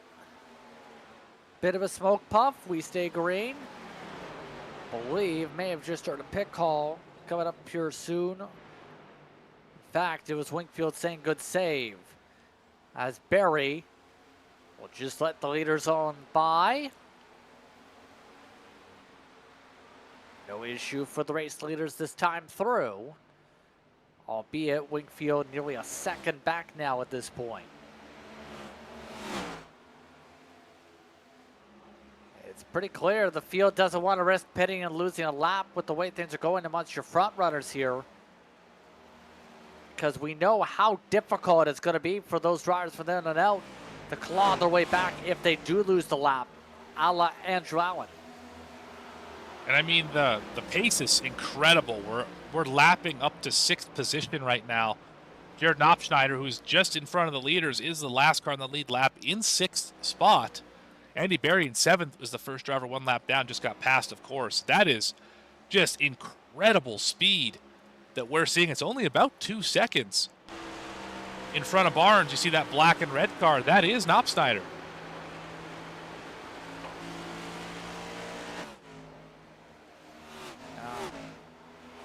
Right now, Knopfschneider just minding his own business after having sparks of speed throughout the night. Thing is, the difference is drivers like Knopfschneider are struggling to let the car rotate. They are really slower on corner apex right now in the 5-star car. The front runners know how to maintain the tires while carrying good amounts of speed in the corners. Set themselves into a situation where they can actually race out. Justin Hendry is indicated on the radio, a pit stop coming up. So the 85 was able to go 64 laps. Guess what? Rayshon Wingfield is on 64 this time by. Should still have a few laps left in the tank for what we were told the fuel mileage was. Nothing says you have to use all those laps, but they are available should you need them. But here comes Wingfield and Barnes. Coming together. Wingfield doesn't go for a massive lunge into pit road. Jose Medina keeps on the racetrack for now. So a quick response to the 27's call by the 23. Remember, though, Wingfield has had issues stopping on his sign almost every pit stop tonight. Got it that time. No issues. Yeah, I got it this time with the potato. And he's not jumping on the jacks. Yeah, looks like fuel only. I left at the same time. I don't know if he took tires there, but he was in the box the entire time. Curious. I think remember he used a lot of sets in stage 1. I think Wingfield is throwing away the rest of the stage here and just saying, I've got to do this to get equal on tire sets for stage 3. It's definitely possible. That unlapped nobody, actually. Andy Berry, now the last car on the lead lap, right in front of Jose Medina, your leader.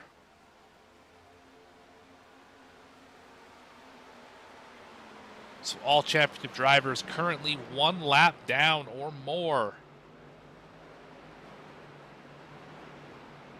Barnes is 6th, Janik is 7th, and Wingfield is 8th. So Janik does get a jump on Wingfield. See things settle out here, but curious call by Wingfield.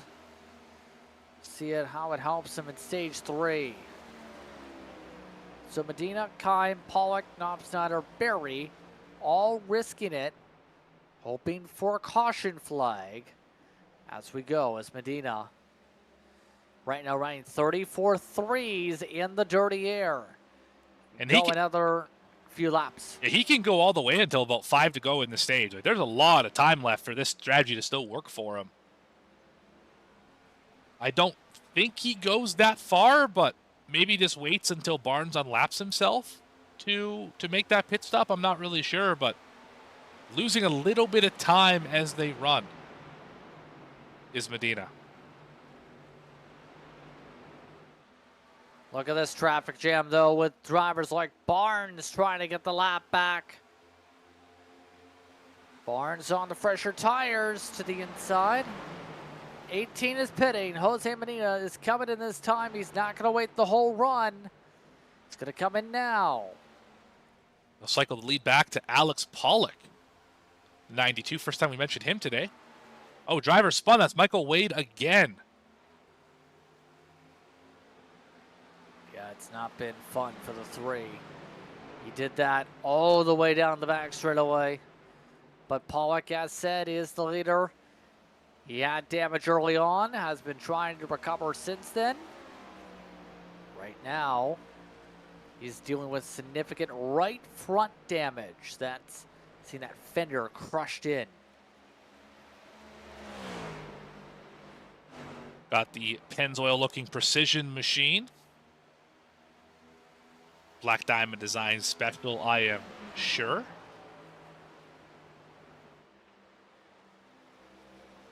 Yep. I know he designs a lot of the paint schemes. Again, was one of the series sponsors again this season. That 92 crew really likes to change up the paint schemes. Well and done. Tonight, it's done well. Oh, big slide Tonight. again. Michael Wade. I think he actually, Oh. I think he beached it this time. I think he's stuck. Yeah, he is stuck. He towed it to pit road. Yeah, I think that's Michael Wade's race done right there. He's out of the car. Another spin. It's not been fun. That leaves us with 10 out of 18 entrants left to go to run 123 laps this time by. I know the Championship 4 are enjoying the level of attrition here. Less cars on the racetrack means less opportunities for cautions to mess up your strategy. Also, less traffic to have to work through should there be a late race battle and you're trying to defend off that guy behind you. You don't have to worry about trying to navigate as much lap traffic. So they're probably not too upset about this. They're just trying to get to the end here. 16 laps to go in stage number 2. Reggie Kime just peeled down pit road. Scheduled service. As he just rides down the lane. That leaves just one. Pollock only 7 seconds up for the race lead and rapidly closing. Barnes has a 3-second advantage.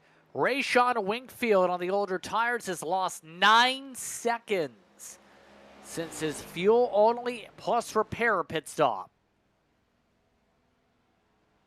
I think that's just taking into account that the stages don't really matter for the Championship 4. Like where you finish in them isn't important. It's really just about knowing that that caution is coming, that reset is coming, and then you can get back on the same strategy as everyone else, and you can kind of attack the third stage as its own mini race versus trying to do the whole 267. You focus on that final 107, and that is essentially your race to the finish.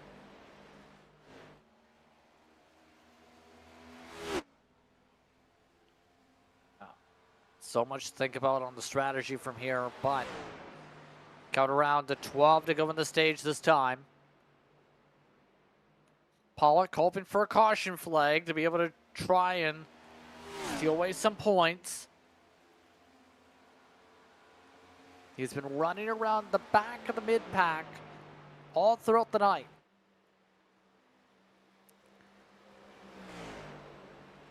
Just rotates slowly down the bottom of the racetrack. Christian Barnes, for reference, right now running 33.5s. Pollock, 34 flat.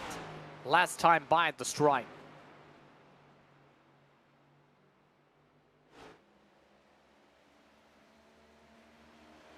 Michael Wade just gave a statement saying that everyone's doing an amazing job on the broadcast side. Thanks for all the work all season. Thank you for everything.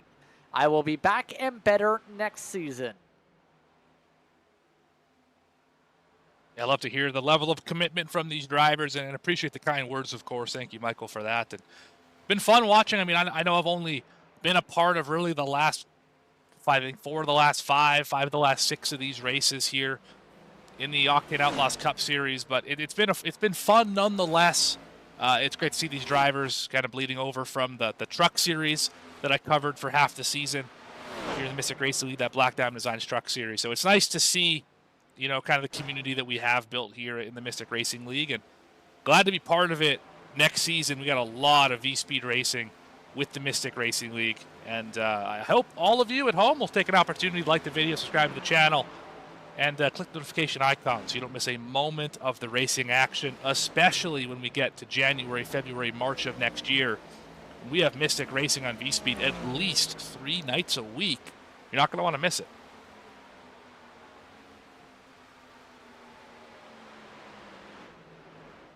Absolutely. All that wow. Drivers just cycle around the track with less than 10 laps to go. Jose Medina, as we go, is set to be net third still on the racetrack. His advantage 4 seconds up, and actually is about to close up to Andy Berry. It's right now 69 laps in the fuel run. This is a good chance to build momentum for Jose Medina, where anytime he's been on the front in any other race this season, Morgan, it's been disaster. Tonight, no disasters, no slides, no spinnies, no wrecks, no mistakes, no pit issues, no barrels, no nothing. Well, boring is good. I mean, if you're a driver and you want to have a debrief with your team or with your family or whoever you end up talking to after the race and just saying, yeah, the race was fine. You know, started here, ran here, finished here. That's it. That is the perfect end of the race. And you start going on tangents of, oh, I got loose here, and then I was really struggling here, and then I had an issue. You know, if it's busy, it's probably not the most efficient of days here. So running P3 for Jose Medina, just doing a terrific job. Led 6 laps, and up 4 spots, and really being able to keep this car on the right part of the racetrack and making good speed all the way throughout the night.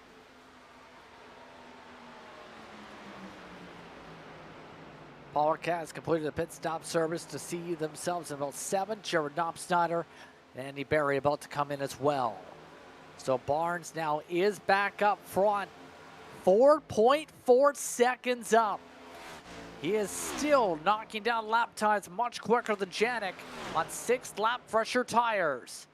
So the undercut call for Janik to stop the bleeding from his time loss did not work out. Remember though, they'll be on equal footing likely at the start of stage 3. So for Barnes, maybe showing the signs of some of the strategy we could see later on, and showing just that minor difference could still help a little bit if you have the speed here. Yeah, I mean, the 7 lap fresher tires, like you mentioned, and this time by Barnes ran a 5. Janik ran a 6, so a little faster, half a tenth faster or so. Barnes is probably the only driver in the field thinking, man, I wish there wasn't a stage here. As Andy Berry, black flag, entering pit road, too fast on entry. Good run gone sour for the 25.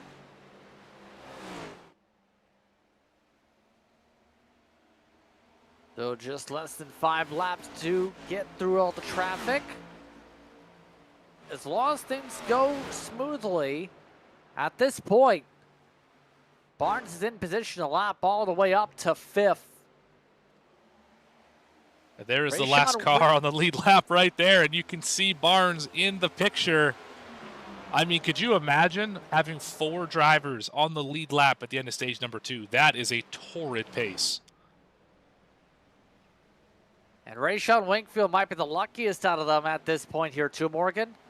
Those older tires really didn't hold up well. He is now near 19 seconds behind the leader.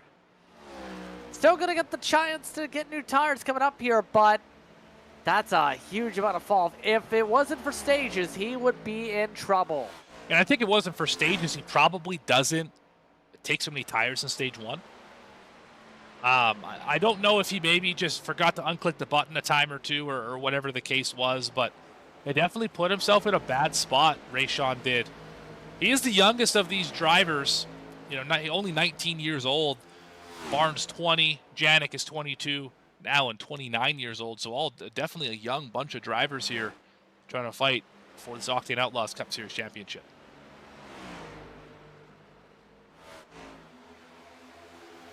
Here it is for 5th, to lap 5th, should say. Barnes taking his time to be able to make this move. Not going to force the issue. Keep in mind, if he does make the pass here, it would be Pollock and the lucky dog. If he doesn't, it'd be John Ullman. In other words, what I'm saying is it's up to his decision on who he prefers best on the lead lap to help.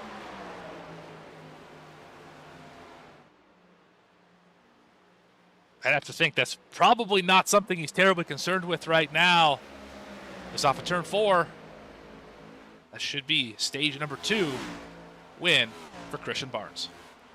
Yes, indeed. Lap 160 complete. Green-white checkered for Barnes, Janik, Medina, Winkfield, and Pollock. Top 5 will remain on the lead lap. And I think we're still going the whole way around here, actually, because Pollock is the last driver, and he's right in front of Barnes. Is Barnes going to lap him now? You better not. I think Barnes is absolutely giving him huge breaks here. I think so. There's the yellow. There it is. Yeah, they had to do that so they didn't go an extra pace lap. Right. By the way, we're down to 9 on the racetrack. And hold on, Reggie Kime just spun out on the caution. Yeah, Andy Barry mentioned in chat having that frame issue I was talking about earlier.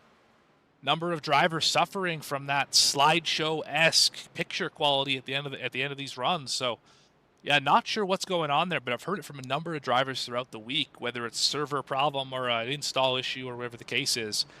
Definitely impacting a number of drivers, but one guy it's not impacting, or at least not impacting much, is Christian Barnes, who is going to sweep the first 2 stages here in the finale. Should see everyone equalize on tire sets here.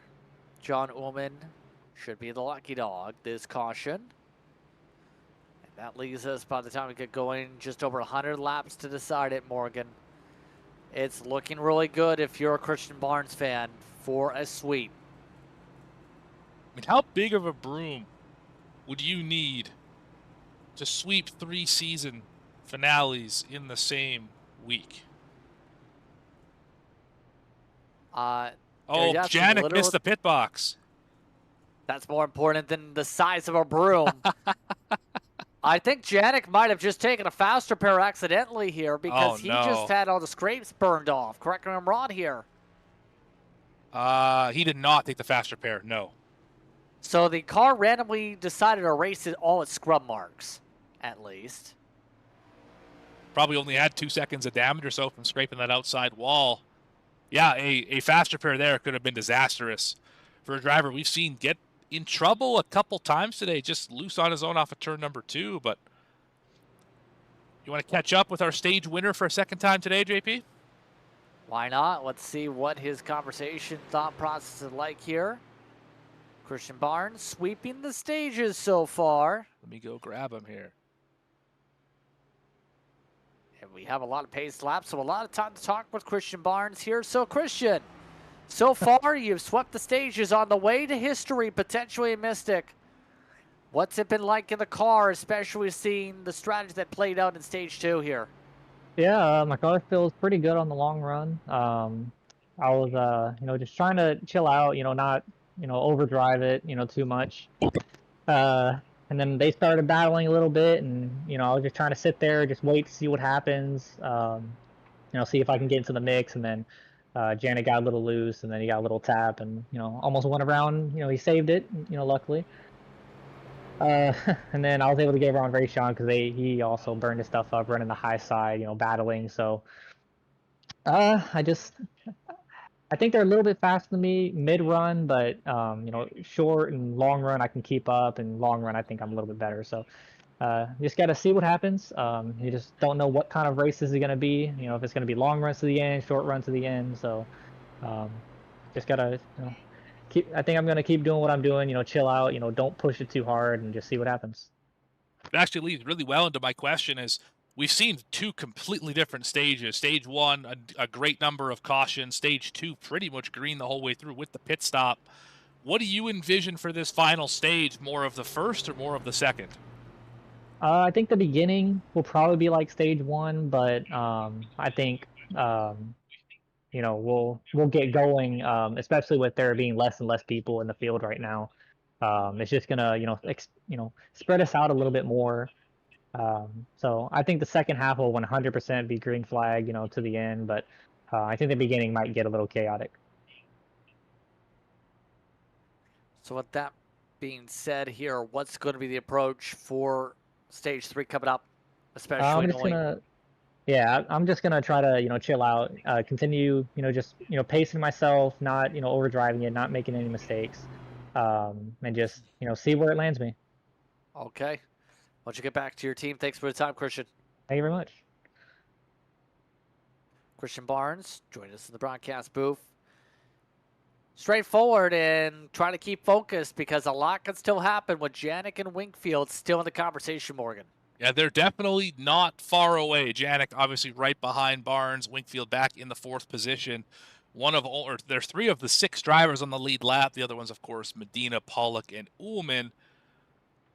So it's not very far to find your friends in that championship, in the battle anyway. So curious to see. I think we're coming to the choose at this particular moment.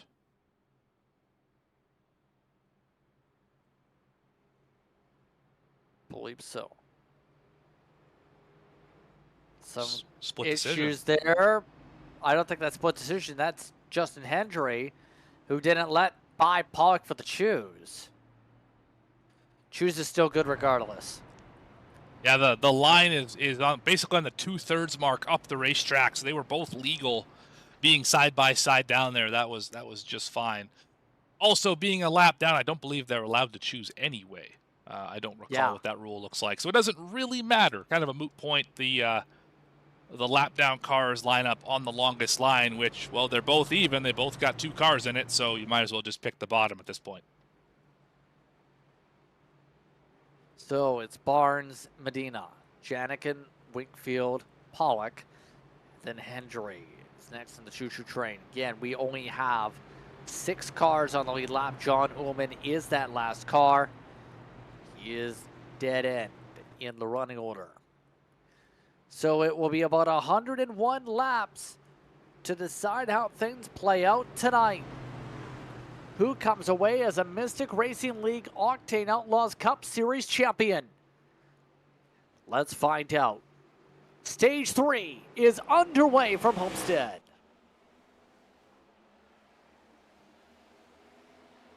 Didn't look at the outside line, got a good jump at all there.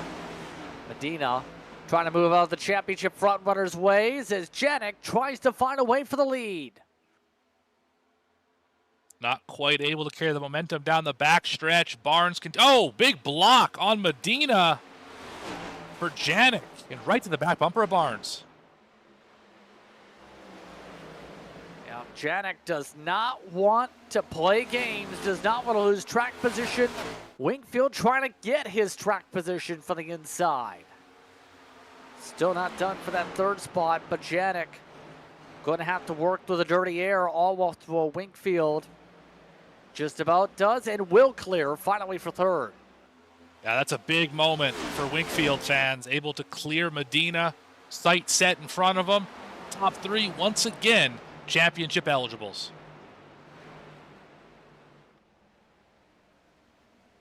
Now they look to try and see where things shape up as the run goes on. Remember, Barnes has been a little bit quicker as of late, but Janik's now on equal footing. After all the time spent on pit road to try and fix his situation. Janik going to have to figure out a way to get this done from the bottom, though, because here's the thing. He and Barnes are better running around or below that first seam. They have not really been as comfortable, neither of them, when they've had to run the floorboards. Yeah, the only time we've seen the 71 have issues was when he was above halfway on the racetrack, running up in the middle groove or up on the high side. So I agree with you there. The bottom is the safe place for those drivers where they spend most of the day. Wingfield's really been the only one of these competitors to really rely on the high side, and I think it cost him on the last one.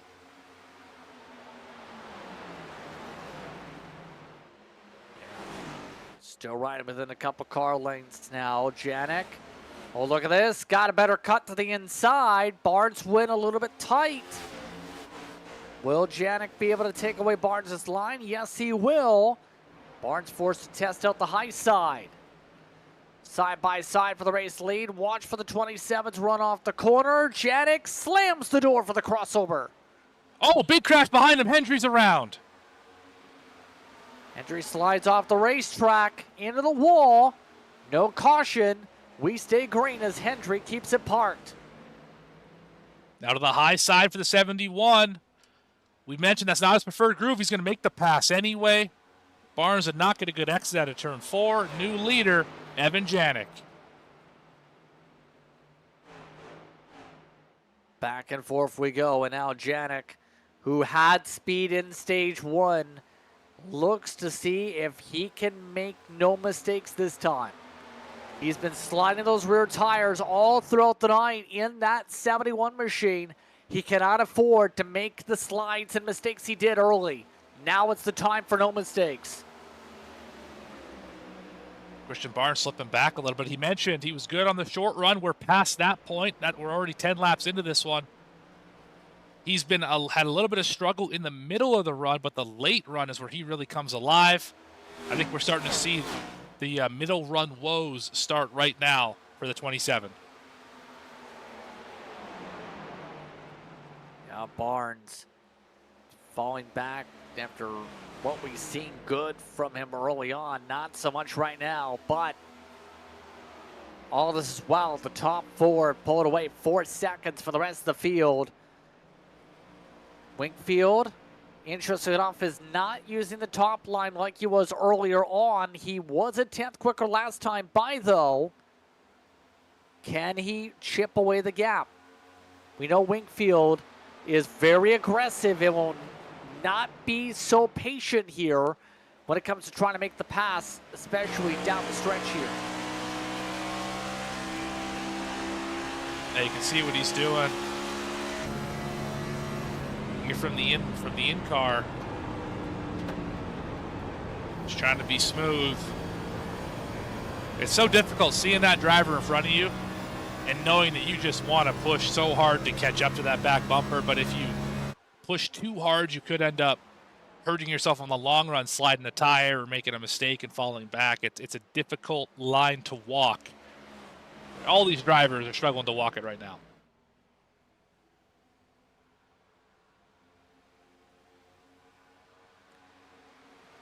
Yeah. See that gap within half a second for now. So we continue to wait and see where things shape up in the midst of this run. What would be your championship nerves like, knowing it comes down to a race like this at a track that is very much driver intensive? What's kind of your mindset like now that we're into the nitty-gritty of this for the title? Yeah, so if these drivers are anything like me, I've spent the first 177 laps of this race learning. What does my car like to do? What does my car not like to do? Where am I better? Where am I worse than my competitors? What does the tire wear look like? How, if I hit the wall, how much damage did I get? I'm trying to figure out everything so that I know exactly what I have at the end of the race.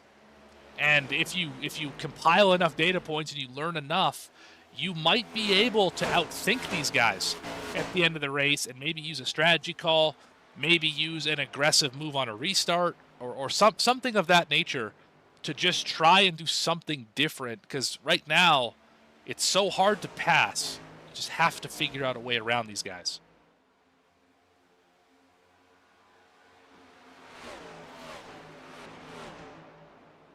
So we'll see how these drivers play things out. Right now that gap is growing again for Janik, by the way.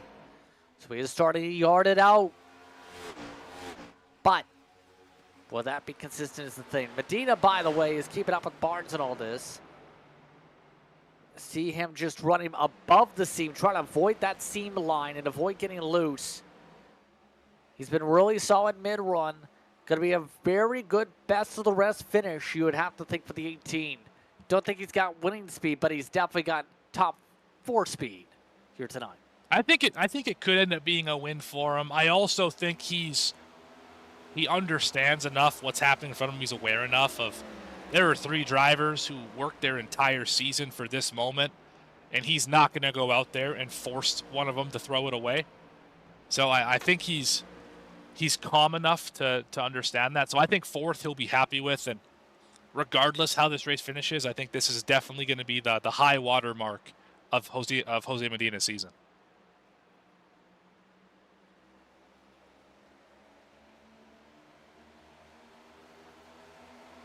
Battle for 5th, sort of.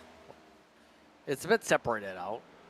Woman still riding. We'll see if he finds a way to Pollock. He last time by lost 4/10 though. Pollock's been decent up top, but Ullman has been having to let the car breathe a lot on the bottom. You see Pollock wait until he gets the straightaway to get on throttle, and that's where he's starting to struggle a little bit just to get that launch.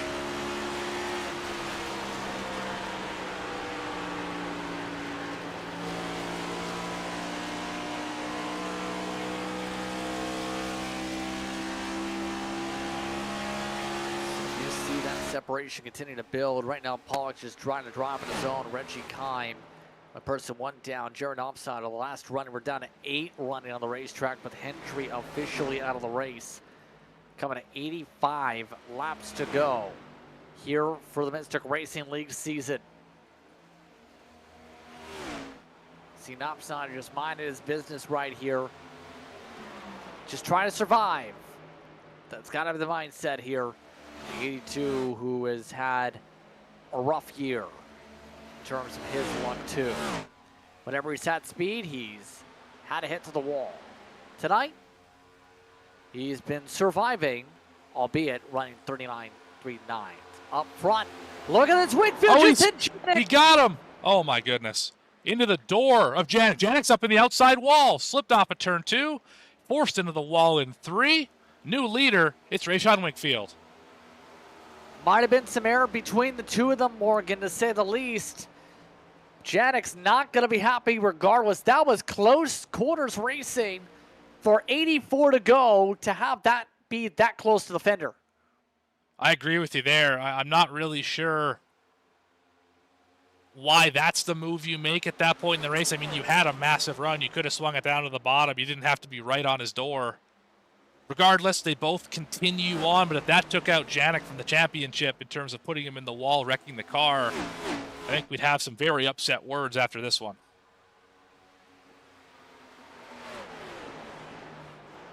Yeah, especially with that into being the decider, but it's still a lengthy amount of time to go, and Janik's making some ground. Never mind, Janik just got loose and ate up all the ground. So Janik, all of a sudden, is now half a second back. I think he has now made the rear tires angry with that slide, and that's going to potentially hurt him unless Winkfield makes some mistakes on the top of the racetrack. I think Winkfield did actually catch the wall a little bit in the center of the corner, as he is back up to running that high line that he's run so much today. Looks good there off of turn 2.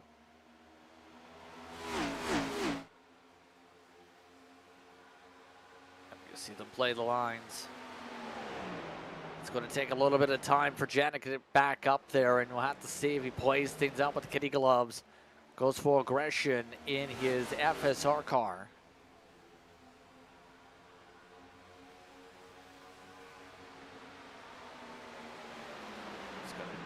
See him just trying to stay around that seam. Barnes has been going a little bit more flatter. Winkfield now has just about lost the ground and now has the wiggles himself. So Janik has closed the gap up. He's in the bottom of the racetrack. Winkfield not able to make up as much ground as he wanted to after that little bit of contact here. So there is a chance Janik gets alongside by wrapping the bottom of the racetrack like he's doing here in the next 10 laps.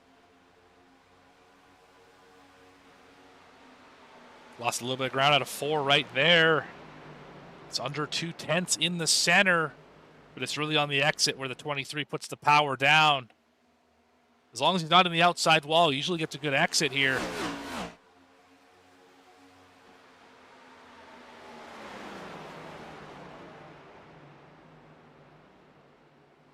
go, side by side once again. No. Just about got to the door. But again, just needs to be able to have the speed to power on. Still less than 80 laps to be able to get the job done. Still plenty of time to fight this out, Morgan. That's the thing that Janik and Barnes have, is time. They have opportunities here. We're still halfway through a fuel run. Yeah, we have a pit stop that we have to make in this run, being that it's 100 laps. There is no way you're stretching 70 into 100. That's just not going to happen here. So you will have to pit for fuel. We saw Barnes on that last fuel run. I mean, that pit sequence, he gained 4 seconds on Janik, and I mean more on Wingfield because of the tire strategy, but we could definitely see some get flipped on its head just with an efficient pit in, pit out sequence. And it really depends on what happens. Remember, we've seen the last pit cycle. The leaders match their entries on pit road. No major variations there outside of Janik, who a couple lap undercut did not work out for the 71 back then, albeit that was forced from losing 2 seconds over the course of the back end of the run.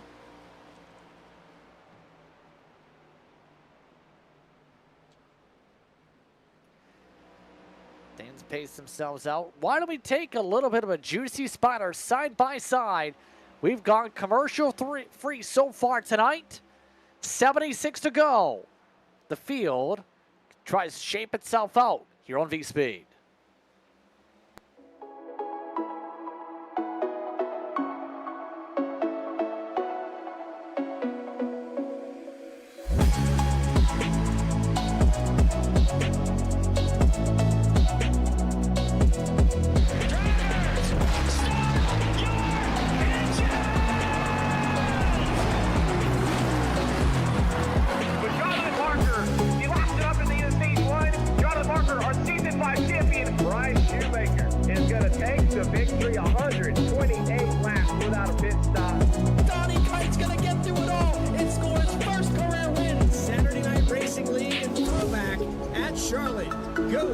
To Josh Adams.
To Josh Adams.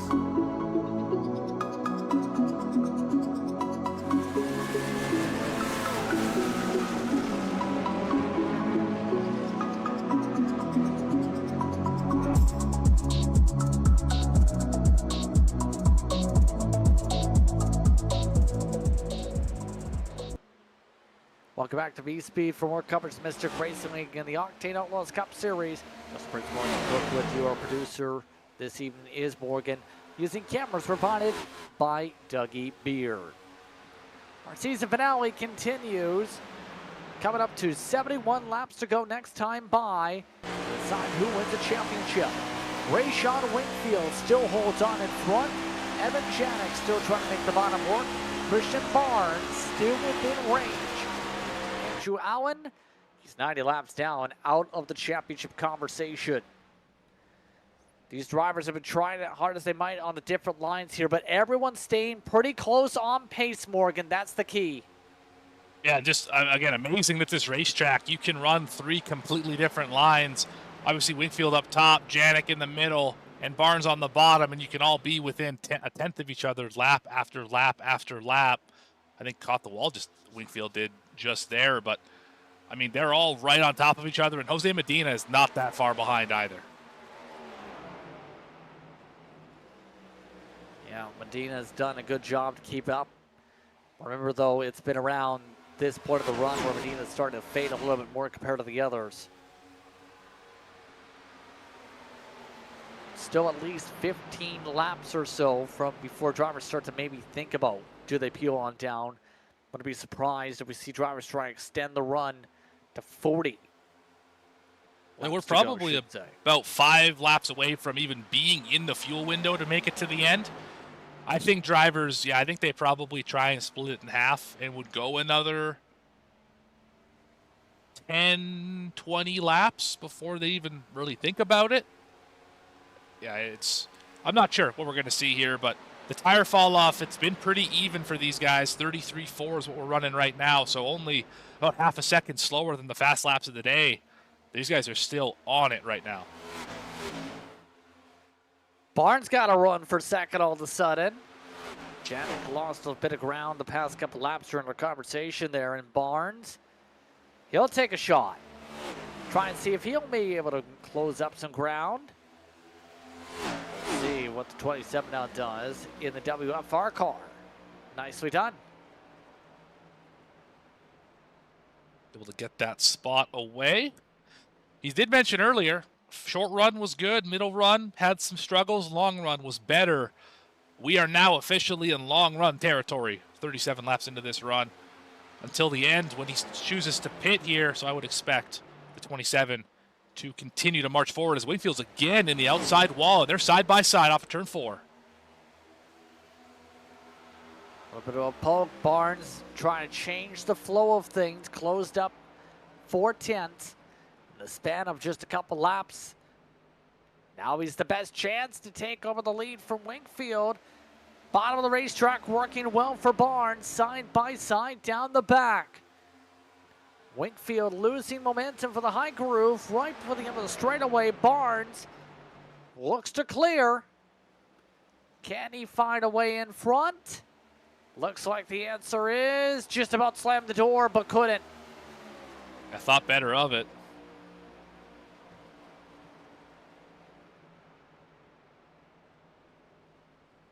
Not clear in the center. Wingfield's going to get the good run off the corner here, assuming he doesn't have a bobble. He doesn't. It's another drag race down the back. Yeah, still not clear yet. Back and forth they go for the race lead. Barnes trying to take over the championship lead. 65 laps to go. Sun starts to set behind the towers. Wingfield still leading laps. He's led about 60 tonight in the 23. They've officially ditched Medina. Oh, there goes Wingfield. Wingfield snaps loose. Wingfield's down the track. He loops it down. Caution flag is out. Rayshawn Wingfield was running up top and just snapped around. Well, that changes everything. That car never looked right from the moment it entered the corner.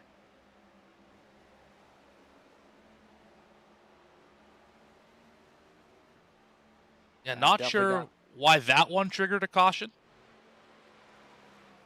Race control did throw it, I think. Just trying to make sure no issues with the stop car at the bottom. But we have seen a couple of those on the back straightaway. Right. That's a big break for Wingfield. It We'll is. still be running 6th on the lead lap, but believe we're in the window on gas here. We are, yes. So now we should see the pit stops for tires. Yeah, this could be the money stop of the entire season. Right here. Should see everyone bring their cars down pit road.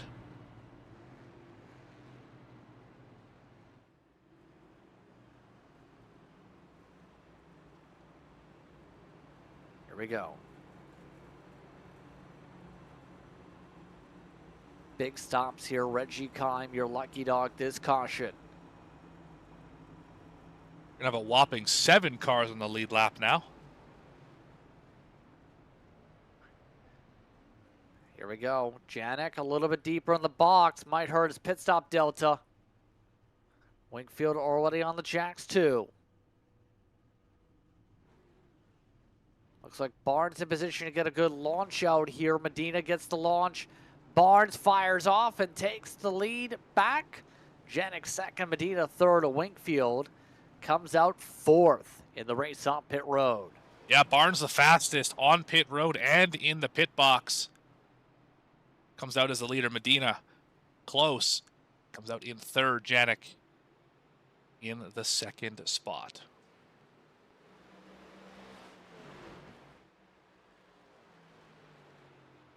So this is now going to be a bit nerve-wracking. You'd have to think to come up to the choose. Barnes looking to keep in command, but Evan Janik's been good on the short to mid run all night, Morgan. This is not going to be easy to hold off the 71's going to be pushing hard. You're right. The good news for Barnes is that we're facing down a long run here. As Reggie Kime spins trying to come to pit road, you can see it in the background of your screen. He's going to make it after all, but we are looking at a long run here, so I don't know if I'd be all that nervous if I'm the 27. I would just want to be able to stay in touch with the 71. Stay within 2 cars. You know, if you fall back to third behind Wingfield, so be it. But Barnes has clearly been the class of these 3 on the long run here tonight.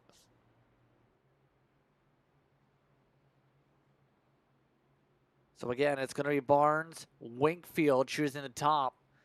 That helps him significantly. Janik chose the inside. Then it's Medina and Pollock. Ullman at the back, Knopfsnotter as well.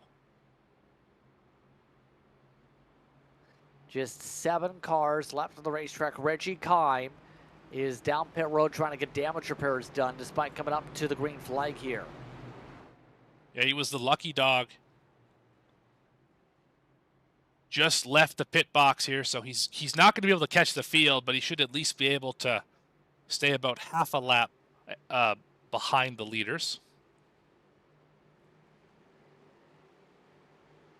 Pace car is off. Green flag is out. We're back underway.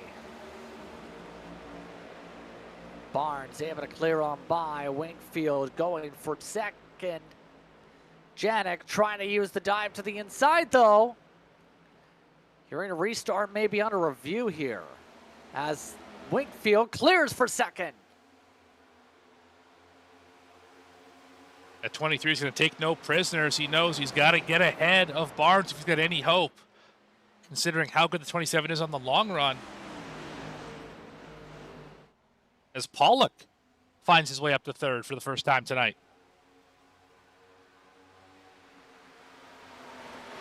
Restart is good per race control, so disregard that potential for issues on the start.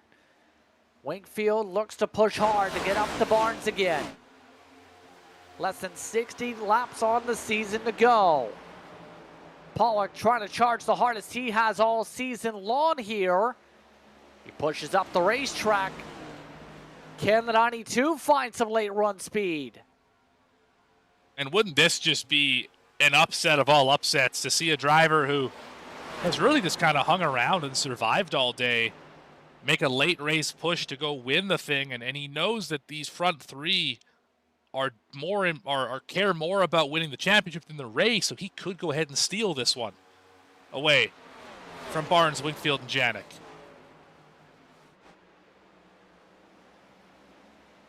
See that run on the outside for Wingfield. Defends that well. Janik waits in the wings. All of this as well. The gap holds on by about 3/4 of a second. Remember, teammates back there, Janik and Pollock shouldn't see as much of a fight, you would think. Not making it easy, though. Pollock not just bending over at the knee on the 71's case. I think Pollock believes he can get around Wingfield. He's going to continue to try until he's proven otherwise. He's not going to be able to do it off of 4. Probably going to have to be off turn 2. That, I think, is where Wingfield has been the most vulnerable on the high side. And, of course, now Wingfield to the bottom, Pollock to the top.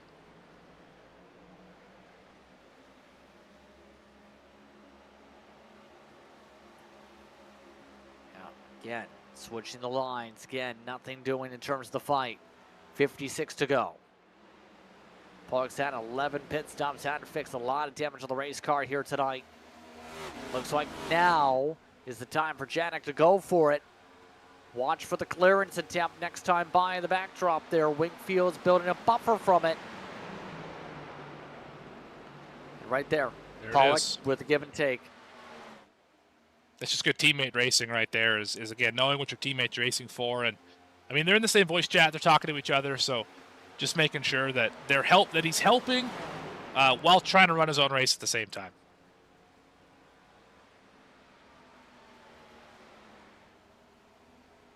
Medina, by the way, lowest he's been in a while, holding on to 5th position.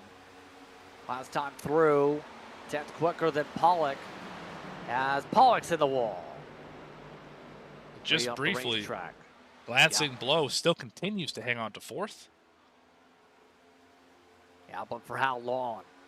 We know how well Medina's raced the car tonight. See Medina just sticking to his guns at the bottom of the racetrack. Lane choice didn't work out well for the 18 machine, but he is trying to dig.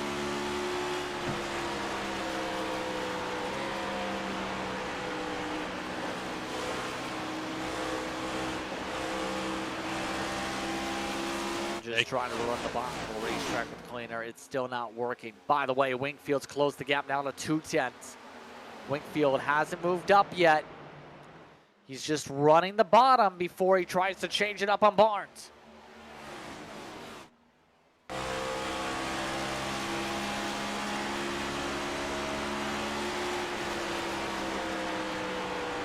Right in the tire tracks.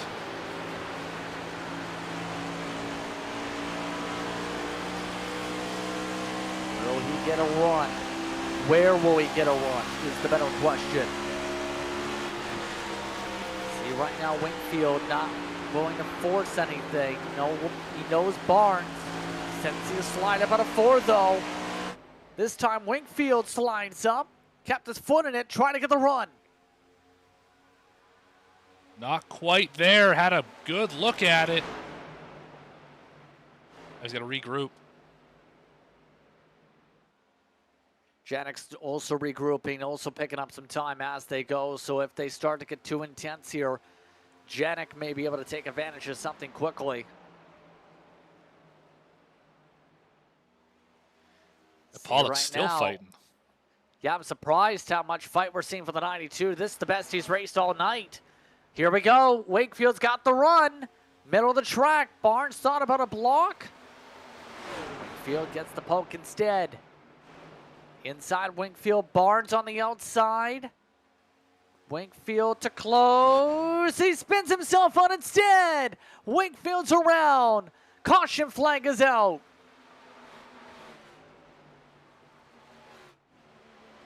And Wingfield says he wants to take an EOL from that one. Big caution.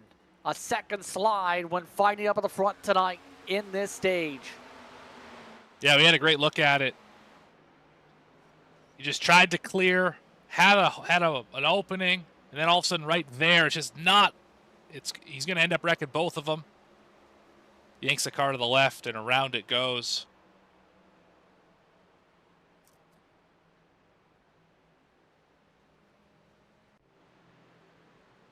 So to the back again goes the 23. Caution number 10 tonight. 25 lead changes at Homestead, Miami is absurd. Well, a lot of that's from pit stops, but also just some good racing up at the front of the field. That track temp is now officially plummeting, 82. The air temp, not so much. I think my prediction was 80 flat, so we still got time, still 50 laps to get to that number. I kind of doubt we're going to get there, but still, track cooling. Still right on the edge of long run territory as well when we go back racing here.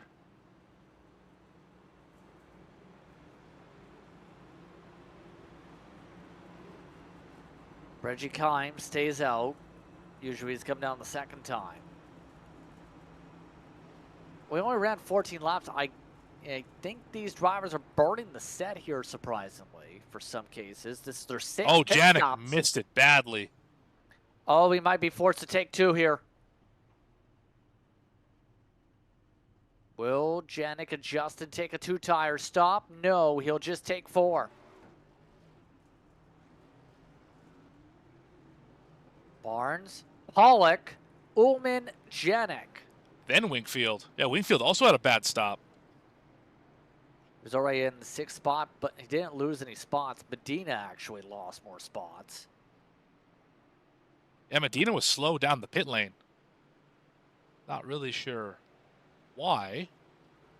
He was over, 2 seconds slower just down pit road. So everybody took tires here. Right. Tire set wise, the math says a couple left. Right. So for the most part, strategy is pretty simple there. Reggie Kime again, staying out of the way.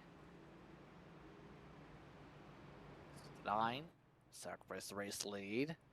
Again, just trying to get lead laps as choose time. Barnes, Pollock front row, Ullman, Janik inside, Wingfield, Medina outside are the lane choices here.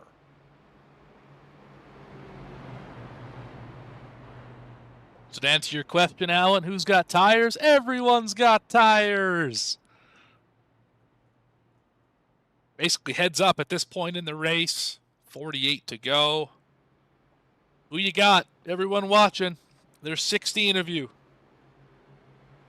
Who's going to win the championship? Who's going to win the race? Who's going to cap off their season on a high note, heading into the next one, starting in February? Technically, the Clash is early January, is it not? For points-paying races, sure. Sure, you got me. I get what you're saying. You got me. Plus the dual races. Of course. Those are still in February, I think. I have to look at the schedule, but Dates are fun. dates are fun, yes. Anyway. So, 48 laps to go.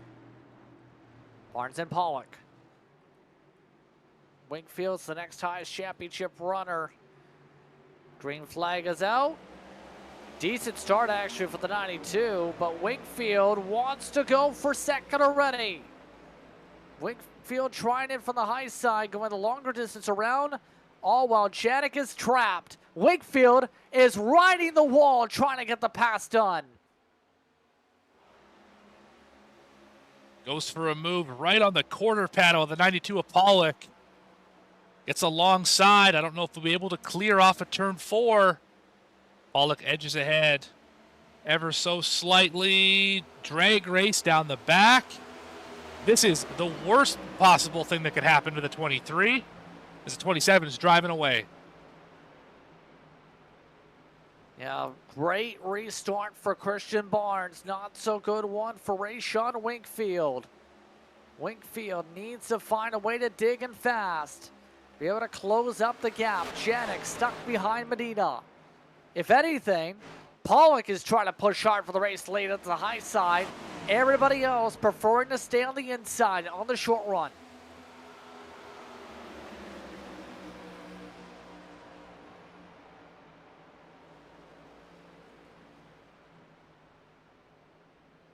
See those lane choices right now. Pollock trying to upset the wagon so far.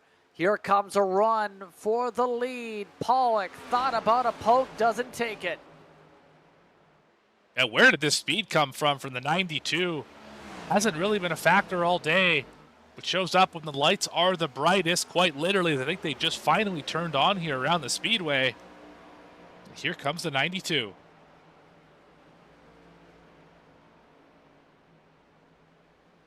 He's got a chance to be able to try and go for this, and he lost it. Pollock got loose. Here comes Wingfield. Pollock trying to slam the door. Trying to go for his gradual block. It doesn't work. Pollock pushed too hard, and Wingfield's in the wall. Push. Yeah, but he still pushes his way to second.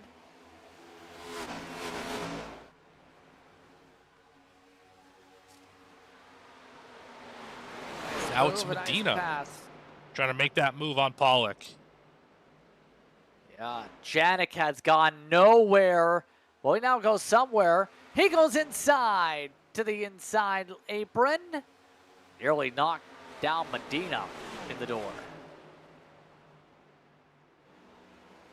A big loser on that restart was Ullman. Just did not go anywhere. Fell back very quickly.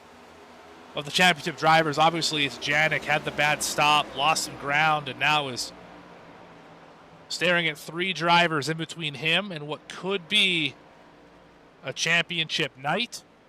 He's got to go up there and get Christian Barnes.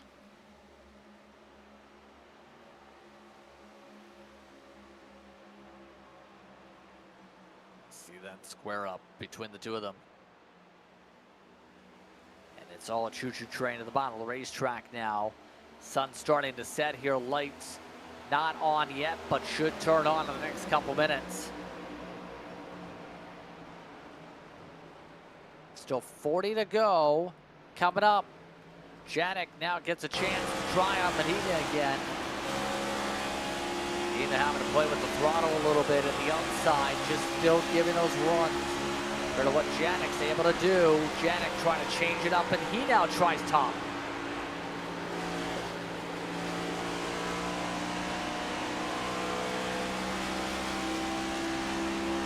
Wingfield taking a look at the leader here.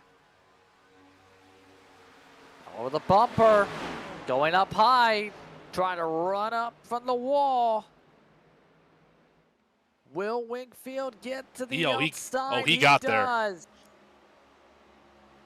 Rayshawn Wingfield takes the lead from Christian Barnes with less than 40 laps to go.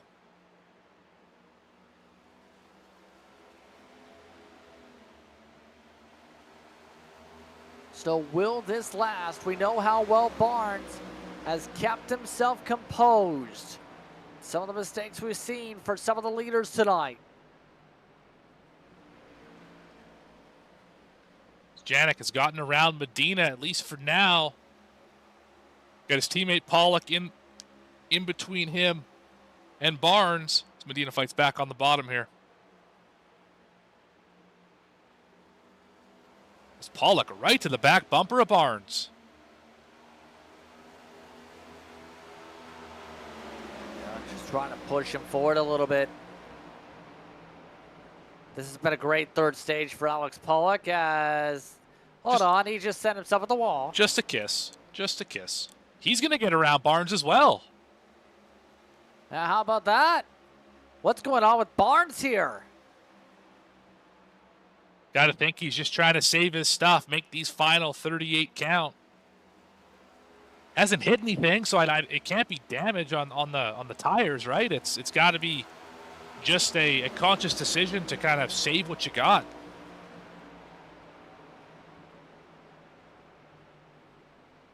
So Barnes don't get to work if he wants to be able to clear on by and have a chance here. Janik, he's got to run again. Janik looking to try and make up some ground, all while Pollock is going for the lead.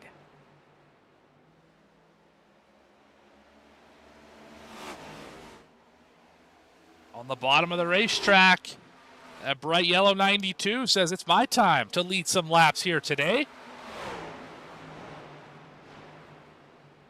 Again, where did this speed come from? The track temp dropping, really paying dividends for the 92.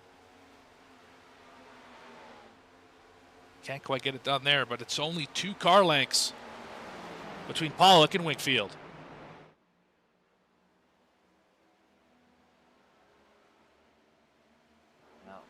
Now with 35 laps to go, it's going to be about can Wingfield hold on. Again, Wingfield, 6 wins on the season, 24 starts coming into tonight. Been boom or bust. Whenever he's hit Boomtown, performed big.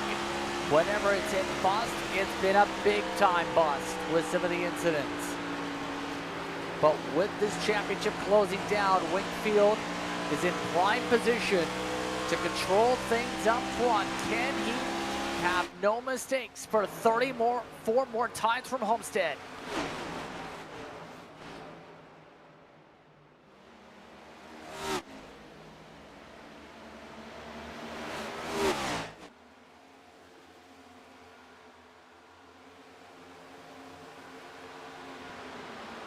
Janek's right now trying to dig. Meanwhile, he's the second highest of the championship front runners here. Last time by, a little bit quicker. Pollock was the quickest.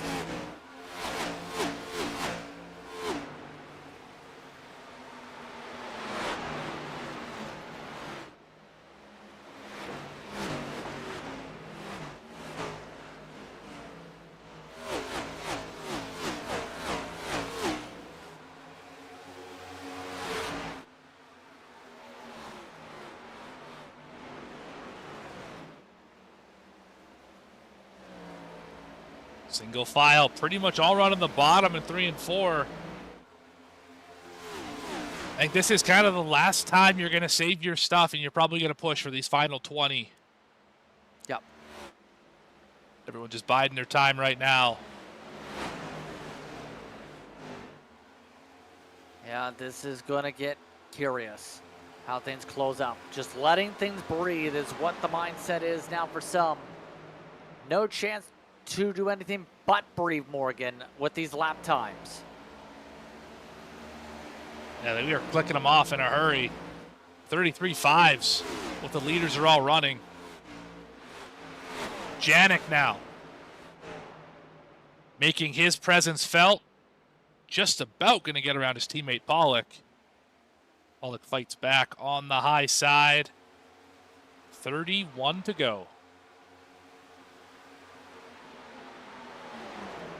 Still separating out in half a second between first and second. Janek, give and take again. Now Janek's time to shine. He needs to push hard. They do have some lap traffic up the road. Reggie Kime, who's bouncing off walls that they'll have to face pretty soon. Outside of that, everybody else is in the main pack. There's Kime. Just hoping to hold on for now. Everybody else has stayed in the train. Well, outside of Jaron Obstiner, who's multiple laps down. Although he's not too far back from the train either. He's yeah. Half a lap Top down. 6. Yeah, top 6 have stayed within 3 seconds. This is the closest the entire field's been tonight. Yeah, I think the temperature coming down has really been a great equalizer. For a lot of the drivers who were struggling with pace earlier and struggling with the handling, I think this cooler track temp, which we're now sitting at 82, has really helped.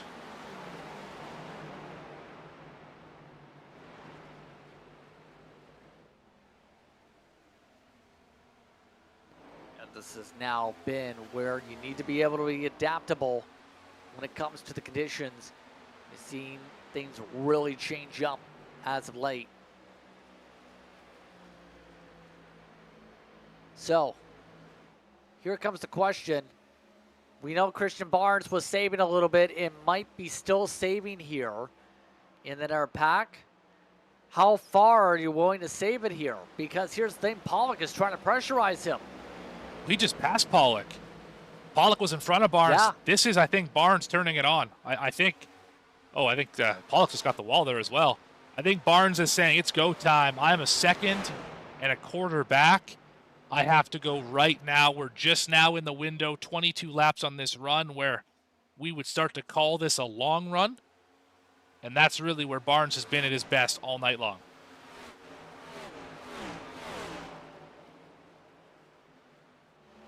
Yeah, he needs to close up pretty quickly. 1.3 seconds is the interval. Only 26 laps to do it, though. He's going to have to charge after saving a little bit. Last time by, he ran a 33.1. That's only 0.4 of fall off from his personal best. So this is going to be helpful here, where we've seen Barnes be the most cool and collected at this point of the run. He's digging hard for second. He is pushing. You can see that time now just above 1.1 second. You can see it on the left side of your screen. Get close into just at a second.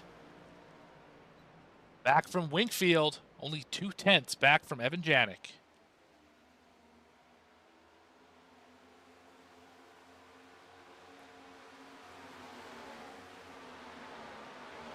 be able to close up fast enough is the huge question on everybody's mind here. Before the lights turn on here. At this point, comes down to what time could also be a factor, so put that into the equation too. But for now, Barnes going much lower than what Janik and Winkfield are able to do. Times aren't going the right way, just too much equalization once he's in dirty air. He's going to need to have a bit of give and take, and Janik just went up the racetrack and opened the door for Barnes to go for it. I think you realize that there's only one way Rayshon Winkfield backs up to Janik, and that's if the 27 goes up and catches him. We've seen it all night. Two drivers get side by side. The third one gets pulled into the mix. That's how Jose Medina was able to stay and battle for third for so long in those previous stages. The gap is now 1 second even with lap traffic in front of Winkfield.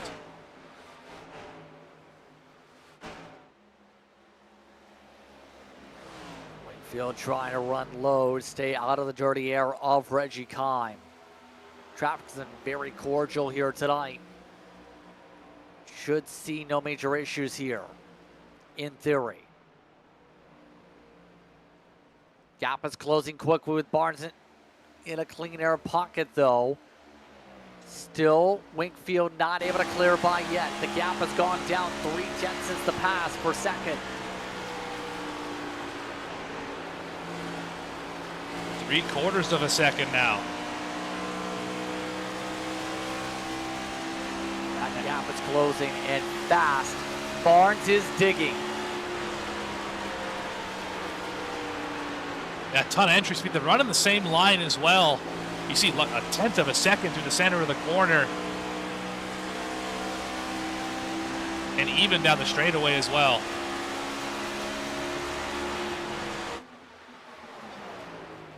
Coming up to 20 laps to go in the season finale. 20 laps to go for the championship. 6/10 the gap. Reggie Kime now between the battle for the title fight. Barnes pushing hard on corner entries. Winkfield going back to the top of the racetrack now that he's got clean air. He's been good there all night long. Half a second the difference. Barnes just trying to ride out the clean air. Will the shorter distance prevail, or will the high line work for Winkfield again? Under half a second, down to 4/10 in the center of 3 and 4. Winkfield should be able to build a gap. It's now back to 6/10 of a second. It's Pollock having a great battle with Ullman. Sorry, Medina. Apologies for that. Back for 4th. Medina holding on to the 4th position now by a decent couple tenths of a second. He had been having some loose moments before that point. See that small difference with Pollock trying to run the top of the racetrack. He has fallen off. The wrong time for his race. Gap up front. Got within 3/10 on Apex off for Barnes. He's falling back an extra 1/10 of a second down every straightaway with that charge Winkfield's got.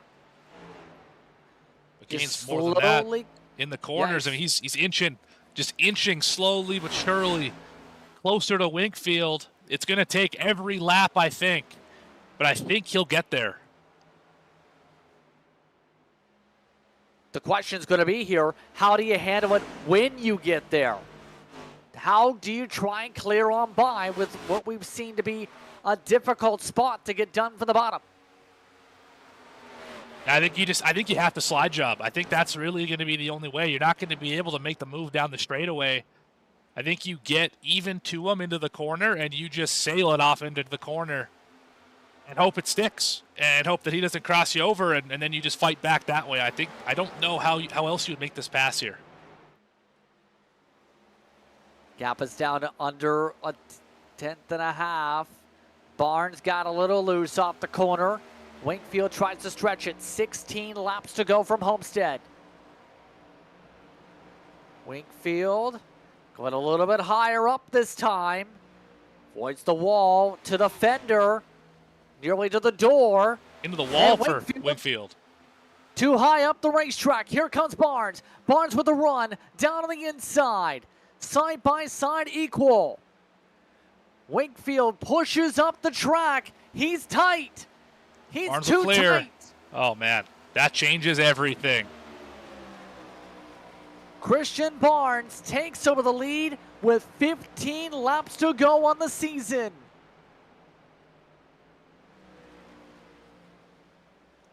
Not done yet, though. Look at this run. Wakefield's got the launch.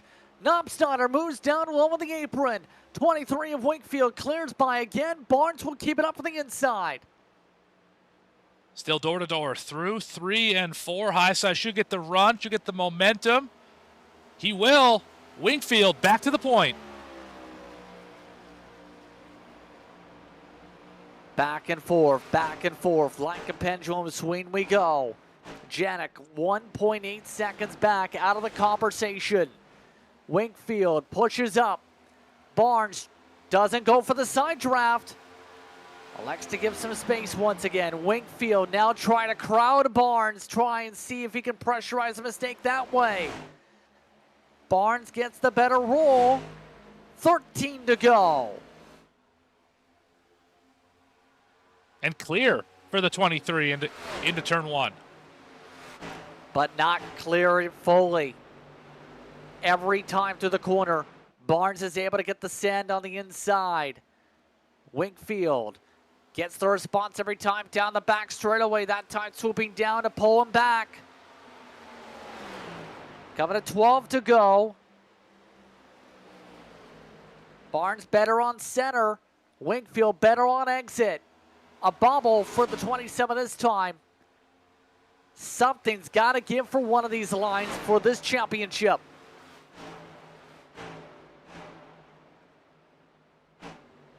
Still just not quite enough for Barnes to be able to make that clear. Wakefield just too strong on the top. Now clear by clear for a moment. And again, Barnes dives into the corner. Missed the bottom that time. Up in that middle groove. Can he get in front of him? He blocks him. Puts him in the fence a little bit. Wakefield didn't take the crossover, interestingly enough. He prefers to try it from the high side. 10 to go at the stripe. Barnes starting to pull the gap out. Does Wakefield try the bottom?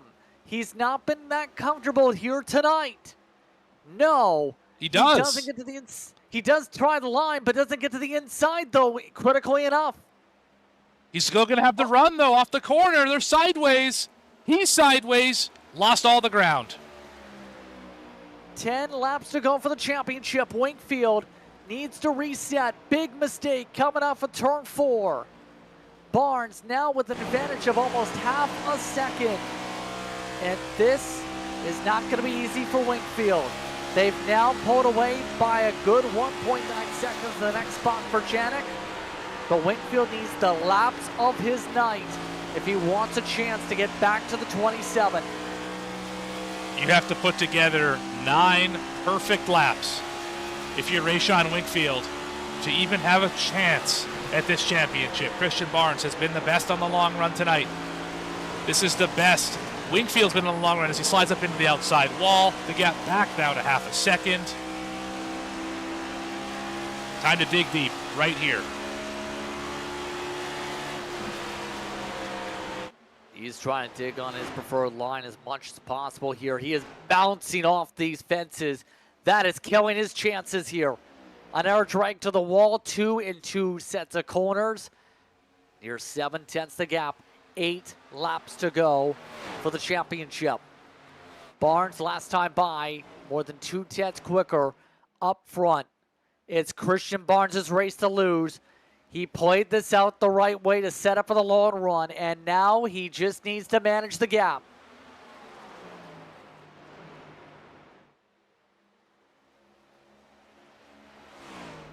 And just like the last 2 nights, he is right now hoping that that yellow piece of fabric stays in its holster. And Barney keeps this thing green the rest of the way. 7 laps to go in this season. Time ticking away, and the gap is growing rapidly. All of a sudden, Wakefield has fallen off a cliff. What happened to Janik this run is my question here, too. That's 71. 3.4 seconds off the leaders now. Medina might actually pass him for the podium. I think for Janik, it was just he cycled back to behind Medina, behind Pollock, and behind Ullman for a moment as well. I think he just took too much tire trying to work around, especially Pollock, but just trying to get around those guys. He just couldn't quite get it done here. And it's turned into a disastrous end for the championship for someone who dominated early. 81 laps led. Second most laps led by the time we finish up on the night. But that's not going to get you a title. Wakefield with 5 laps to go. He needs a caution to have a chance. Barnes just running his pace. The long run merchant, as some are calling him and have been calling him throughout the season, just minutes away from what would be his 5th win of the season and history for Mystic Racing League. He's already won all the championships possible in this series. Now he looks to sweep all the championships in the same year. He has 4 laps from history. And this time, he had to work for it. Wednesday night, made the pass with about 25 laps to go on Jacob Cochran. Last night was never really in doubt. Consistently was the best of the championship 4. And tonight, in what was the most even of the championship battles, all 3, if it stays the way it will, all 3 of the championship leaders will lead at least 80 laps tonight. It looks like we're just a little bit away here as the gap is now 2 seconds and under 7 miles to go. All ready to drive off into the sunset and go to Miami Beach to celebrate. Barnes wrapping the bottom. 2 laps to go here for the MRL season.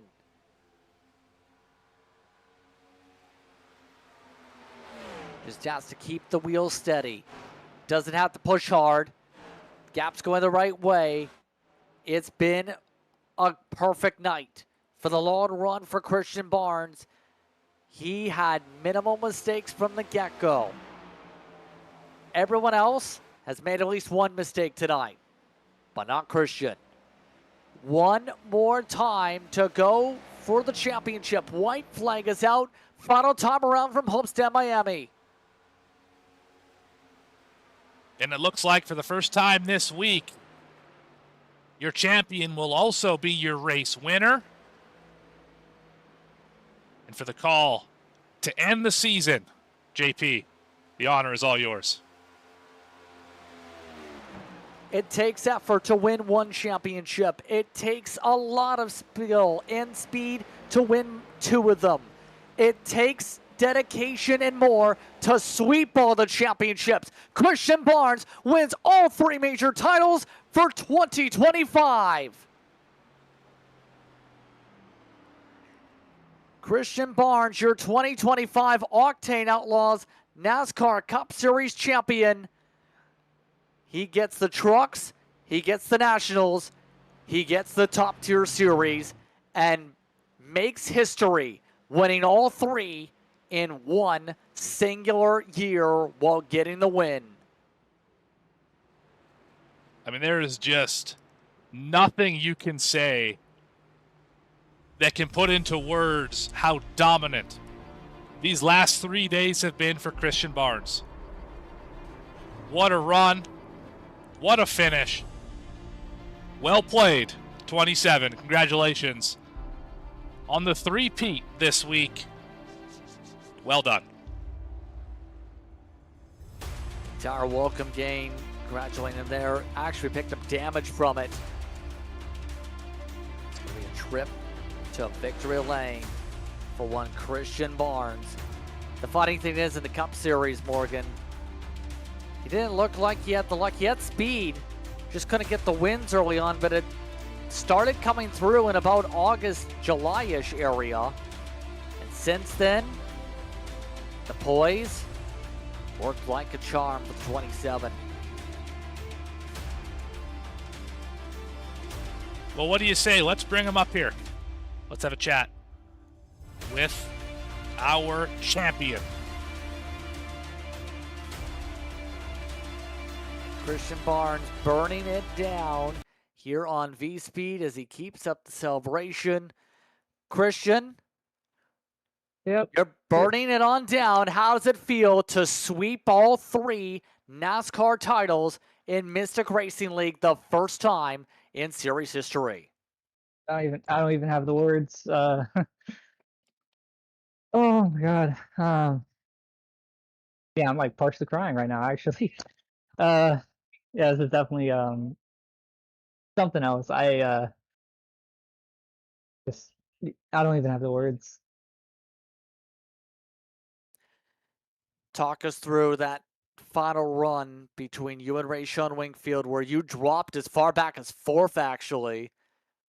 Were you trying to save the tires there to make that charge? Yeah, I knew I was better than them on the long runs. I was, saving my stuff. And after about 25, 30 laps, I started moving forward. And that's exactly what happened in the final run. I knew that if the people got past me, they were gonna burn their stuff, and uh, I guess I just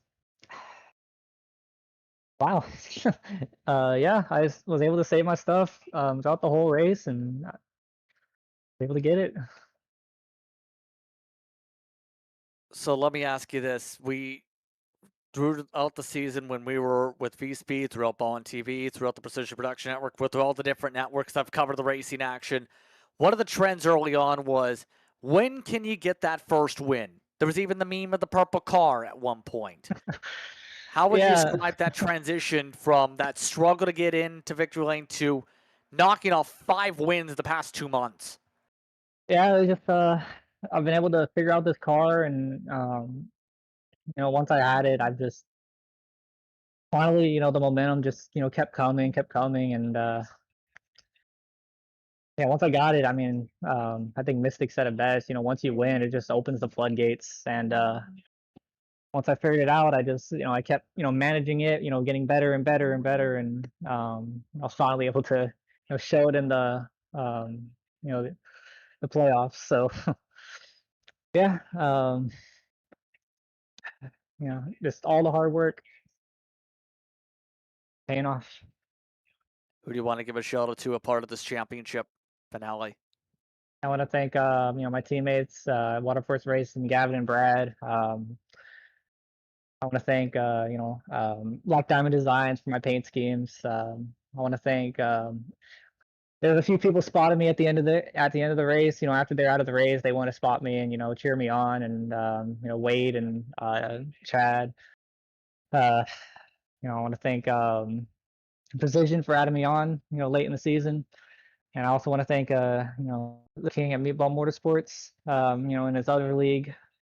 I want to thank y'all for broadcasting at the end here, and I also want to thank Mystic for keeping me on here, and never just always being there for me. We always we have our moments, but he's always there. So, just got to thank everybody in this league, man. Congratulations on the title here tonight, Christian. Thank you. Christian Barnes is a champion in the Cup Series for 2025. Congratulations to him. Rayshon Wingfield, don't know if we'll get the chance to speak with him. I know Evan Janek's actually in a driver's meeting right now when it comes to his other team things. Christian Barnes is actually late for that precision meeting, actually, Morgan. But I will say this. It was an eventful night. How would you describe the championship? We still have to look at the results even. Yeah, let's have a look at those results first, and we'll get some final thoughts in here. But, I mean, it was absolutely a great race. Take it away, JP. Unofficial race results. Barnes over Wingfield. The margin 3.6 seconds at the end. Evan Janik fell off 4 seconds, ends up third in the championship fight.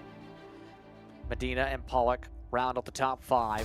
John Ullman in 6th, Kime, Knopfsnyder, Hendry, and Berry.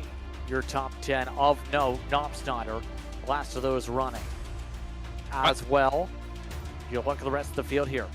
We got Michael Wade finishing in 11th here this evening. Had a rough night, finishes 127 laps down.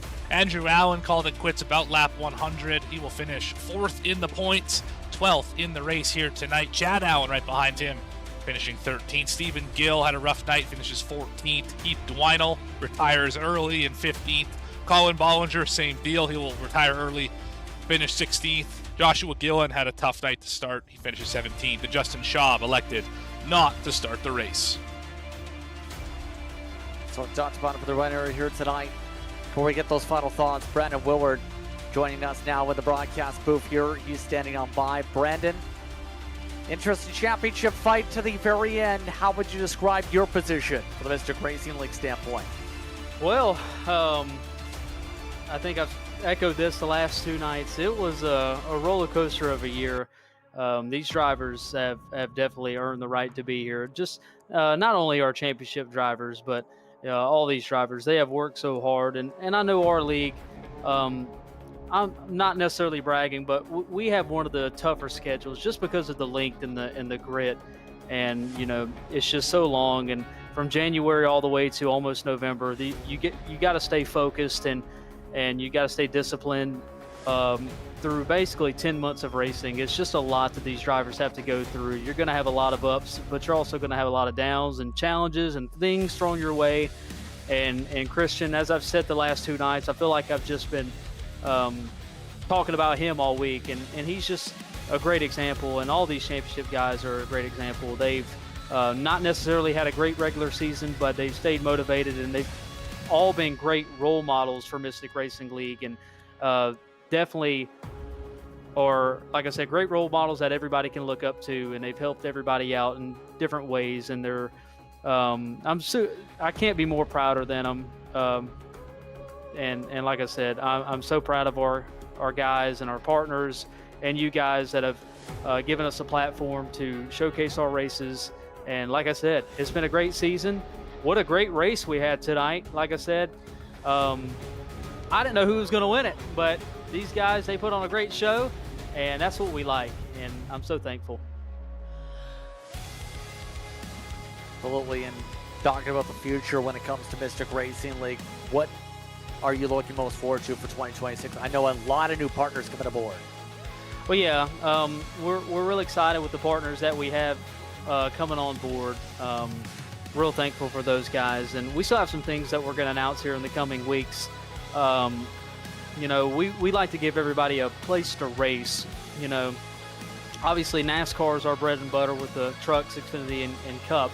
But we like to give everybody just a space to where they can feel like home, whether it's a lower series like Legends or mini stocks or street stocks, all the way up to Cup. And we've even thought about adding some sports cars for next year and getting something outside of our comfort zone, because I'm not really known to do something like that. So we're opening up basically all 7 days of the week next year for racing for us, and we haven't announced everything yet, but we encourage all of our racers to stay tuned, and we're really excited for next year, and we're excited to bring all of you guys back and most of our partners back, and we're really excited for how this season went. We thought it went very well. We know we got some things that we're going to learn from and just tweak on and get better for next year. So on that note here, Brandon, anyone you want to give a shout out to that you haven't already, that you want to mention, anything you want to say, the floor is yours. Oh man, I know I'd be here all night if I was thanking everybody. Just I thank all of our competitors for one, because without them, the league wouldn't be what it is. Obviously, when we decided to make the switch to iRacing last October, we knew it was a big challenge. We knew we was going to have our work cut out for us, and there was going to be challenges. And us, and myself as a league owner, I'm always the first one to take the heat, as everybody knows. But we had a great year. It was definitely a successful year, and we're going to be even better for next year. Want to thank my admin team. They know who they are. Without them, it wouldn't have been half the success that it was. So thankful for those guys. Want to thank all of our partners. I'm not going to even try to name them because I'm going to leave someone out, and I don't want to do that. So, like I said, I couldn't do it without the partners and the drivers that decided to sponsor races this year, and our broadcast partners as well. You guys, for like I said, echoing what I said earlier, to giving us a place to showcase our races. I know sometimes some events are a little bit more eventful than others, but just giving us a place to where our racers can show off their sponsors and their talents, and that's what it's all about, and that's what Mystic Racing League is all about. And we're going to do everything we can to be better for it next year, and to help everybody all around. And I'm real thankful for it. This is all about a family deal, and we're going to have fun with it no matter what we do. And like I said, I'm grateful for everything. Thank you guys for everything that you've done this year. And like I said, thank you guys. Thank you very much for your time, and good luck in the offseason. We'll see how things go in 2026, Brandon. Thank you guys. Brandon Woolward taking the time to speak with us here, part of Mystic Racing League of the Octane Outlaws Cup Series. Now this is the time to get the final thoughts here, Morgan. A lot said here this evening. What are your final thoughts after this one? Yeah, I mean, of course, I've only been here for the final, or 4 of the last 5 races, or whatever the case was, but I've seen a lot of these drivers race and grow and mature over the last 6 or 8 months here on V-Speed, and it's really been a lot of fun to kind of watch drivers come out of nowhere. Christian Barnes had an awful season in most series up until like August.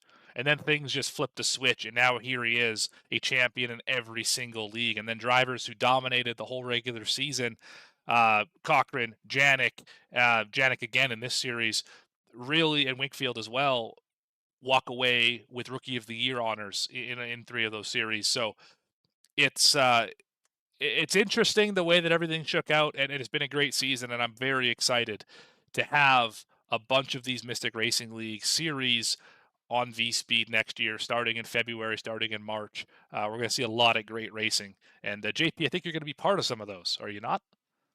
Yes, indeed. That's the plan, at least, for 2026. But on that note, it's time to say goodbye for 2025. I'd like to thank everyone for tuning in for tonight's coverage here on V-Speed of the Mystic Racing League at the Octane Outlaws Cup Series. For Morgan Cook, for camper producer and Dougie Beard, I'm Justin Prince saying so long. Enjoy the rest of your evening. This has been the season finale for the Mystic Racing League and its Octane Outlaws Cup Series. Congratulations to Christian Barnes, your champion for 2025.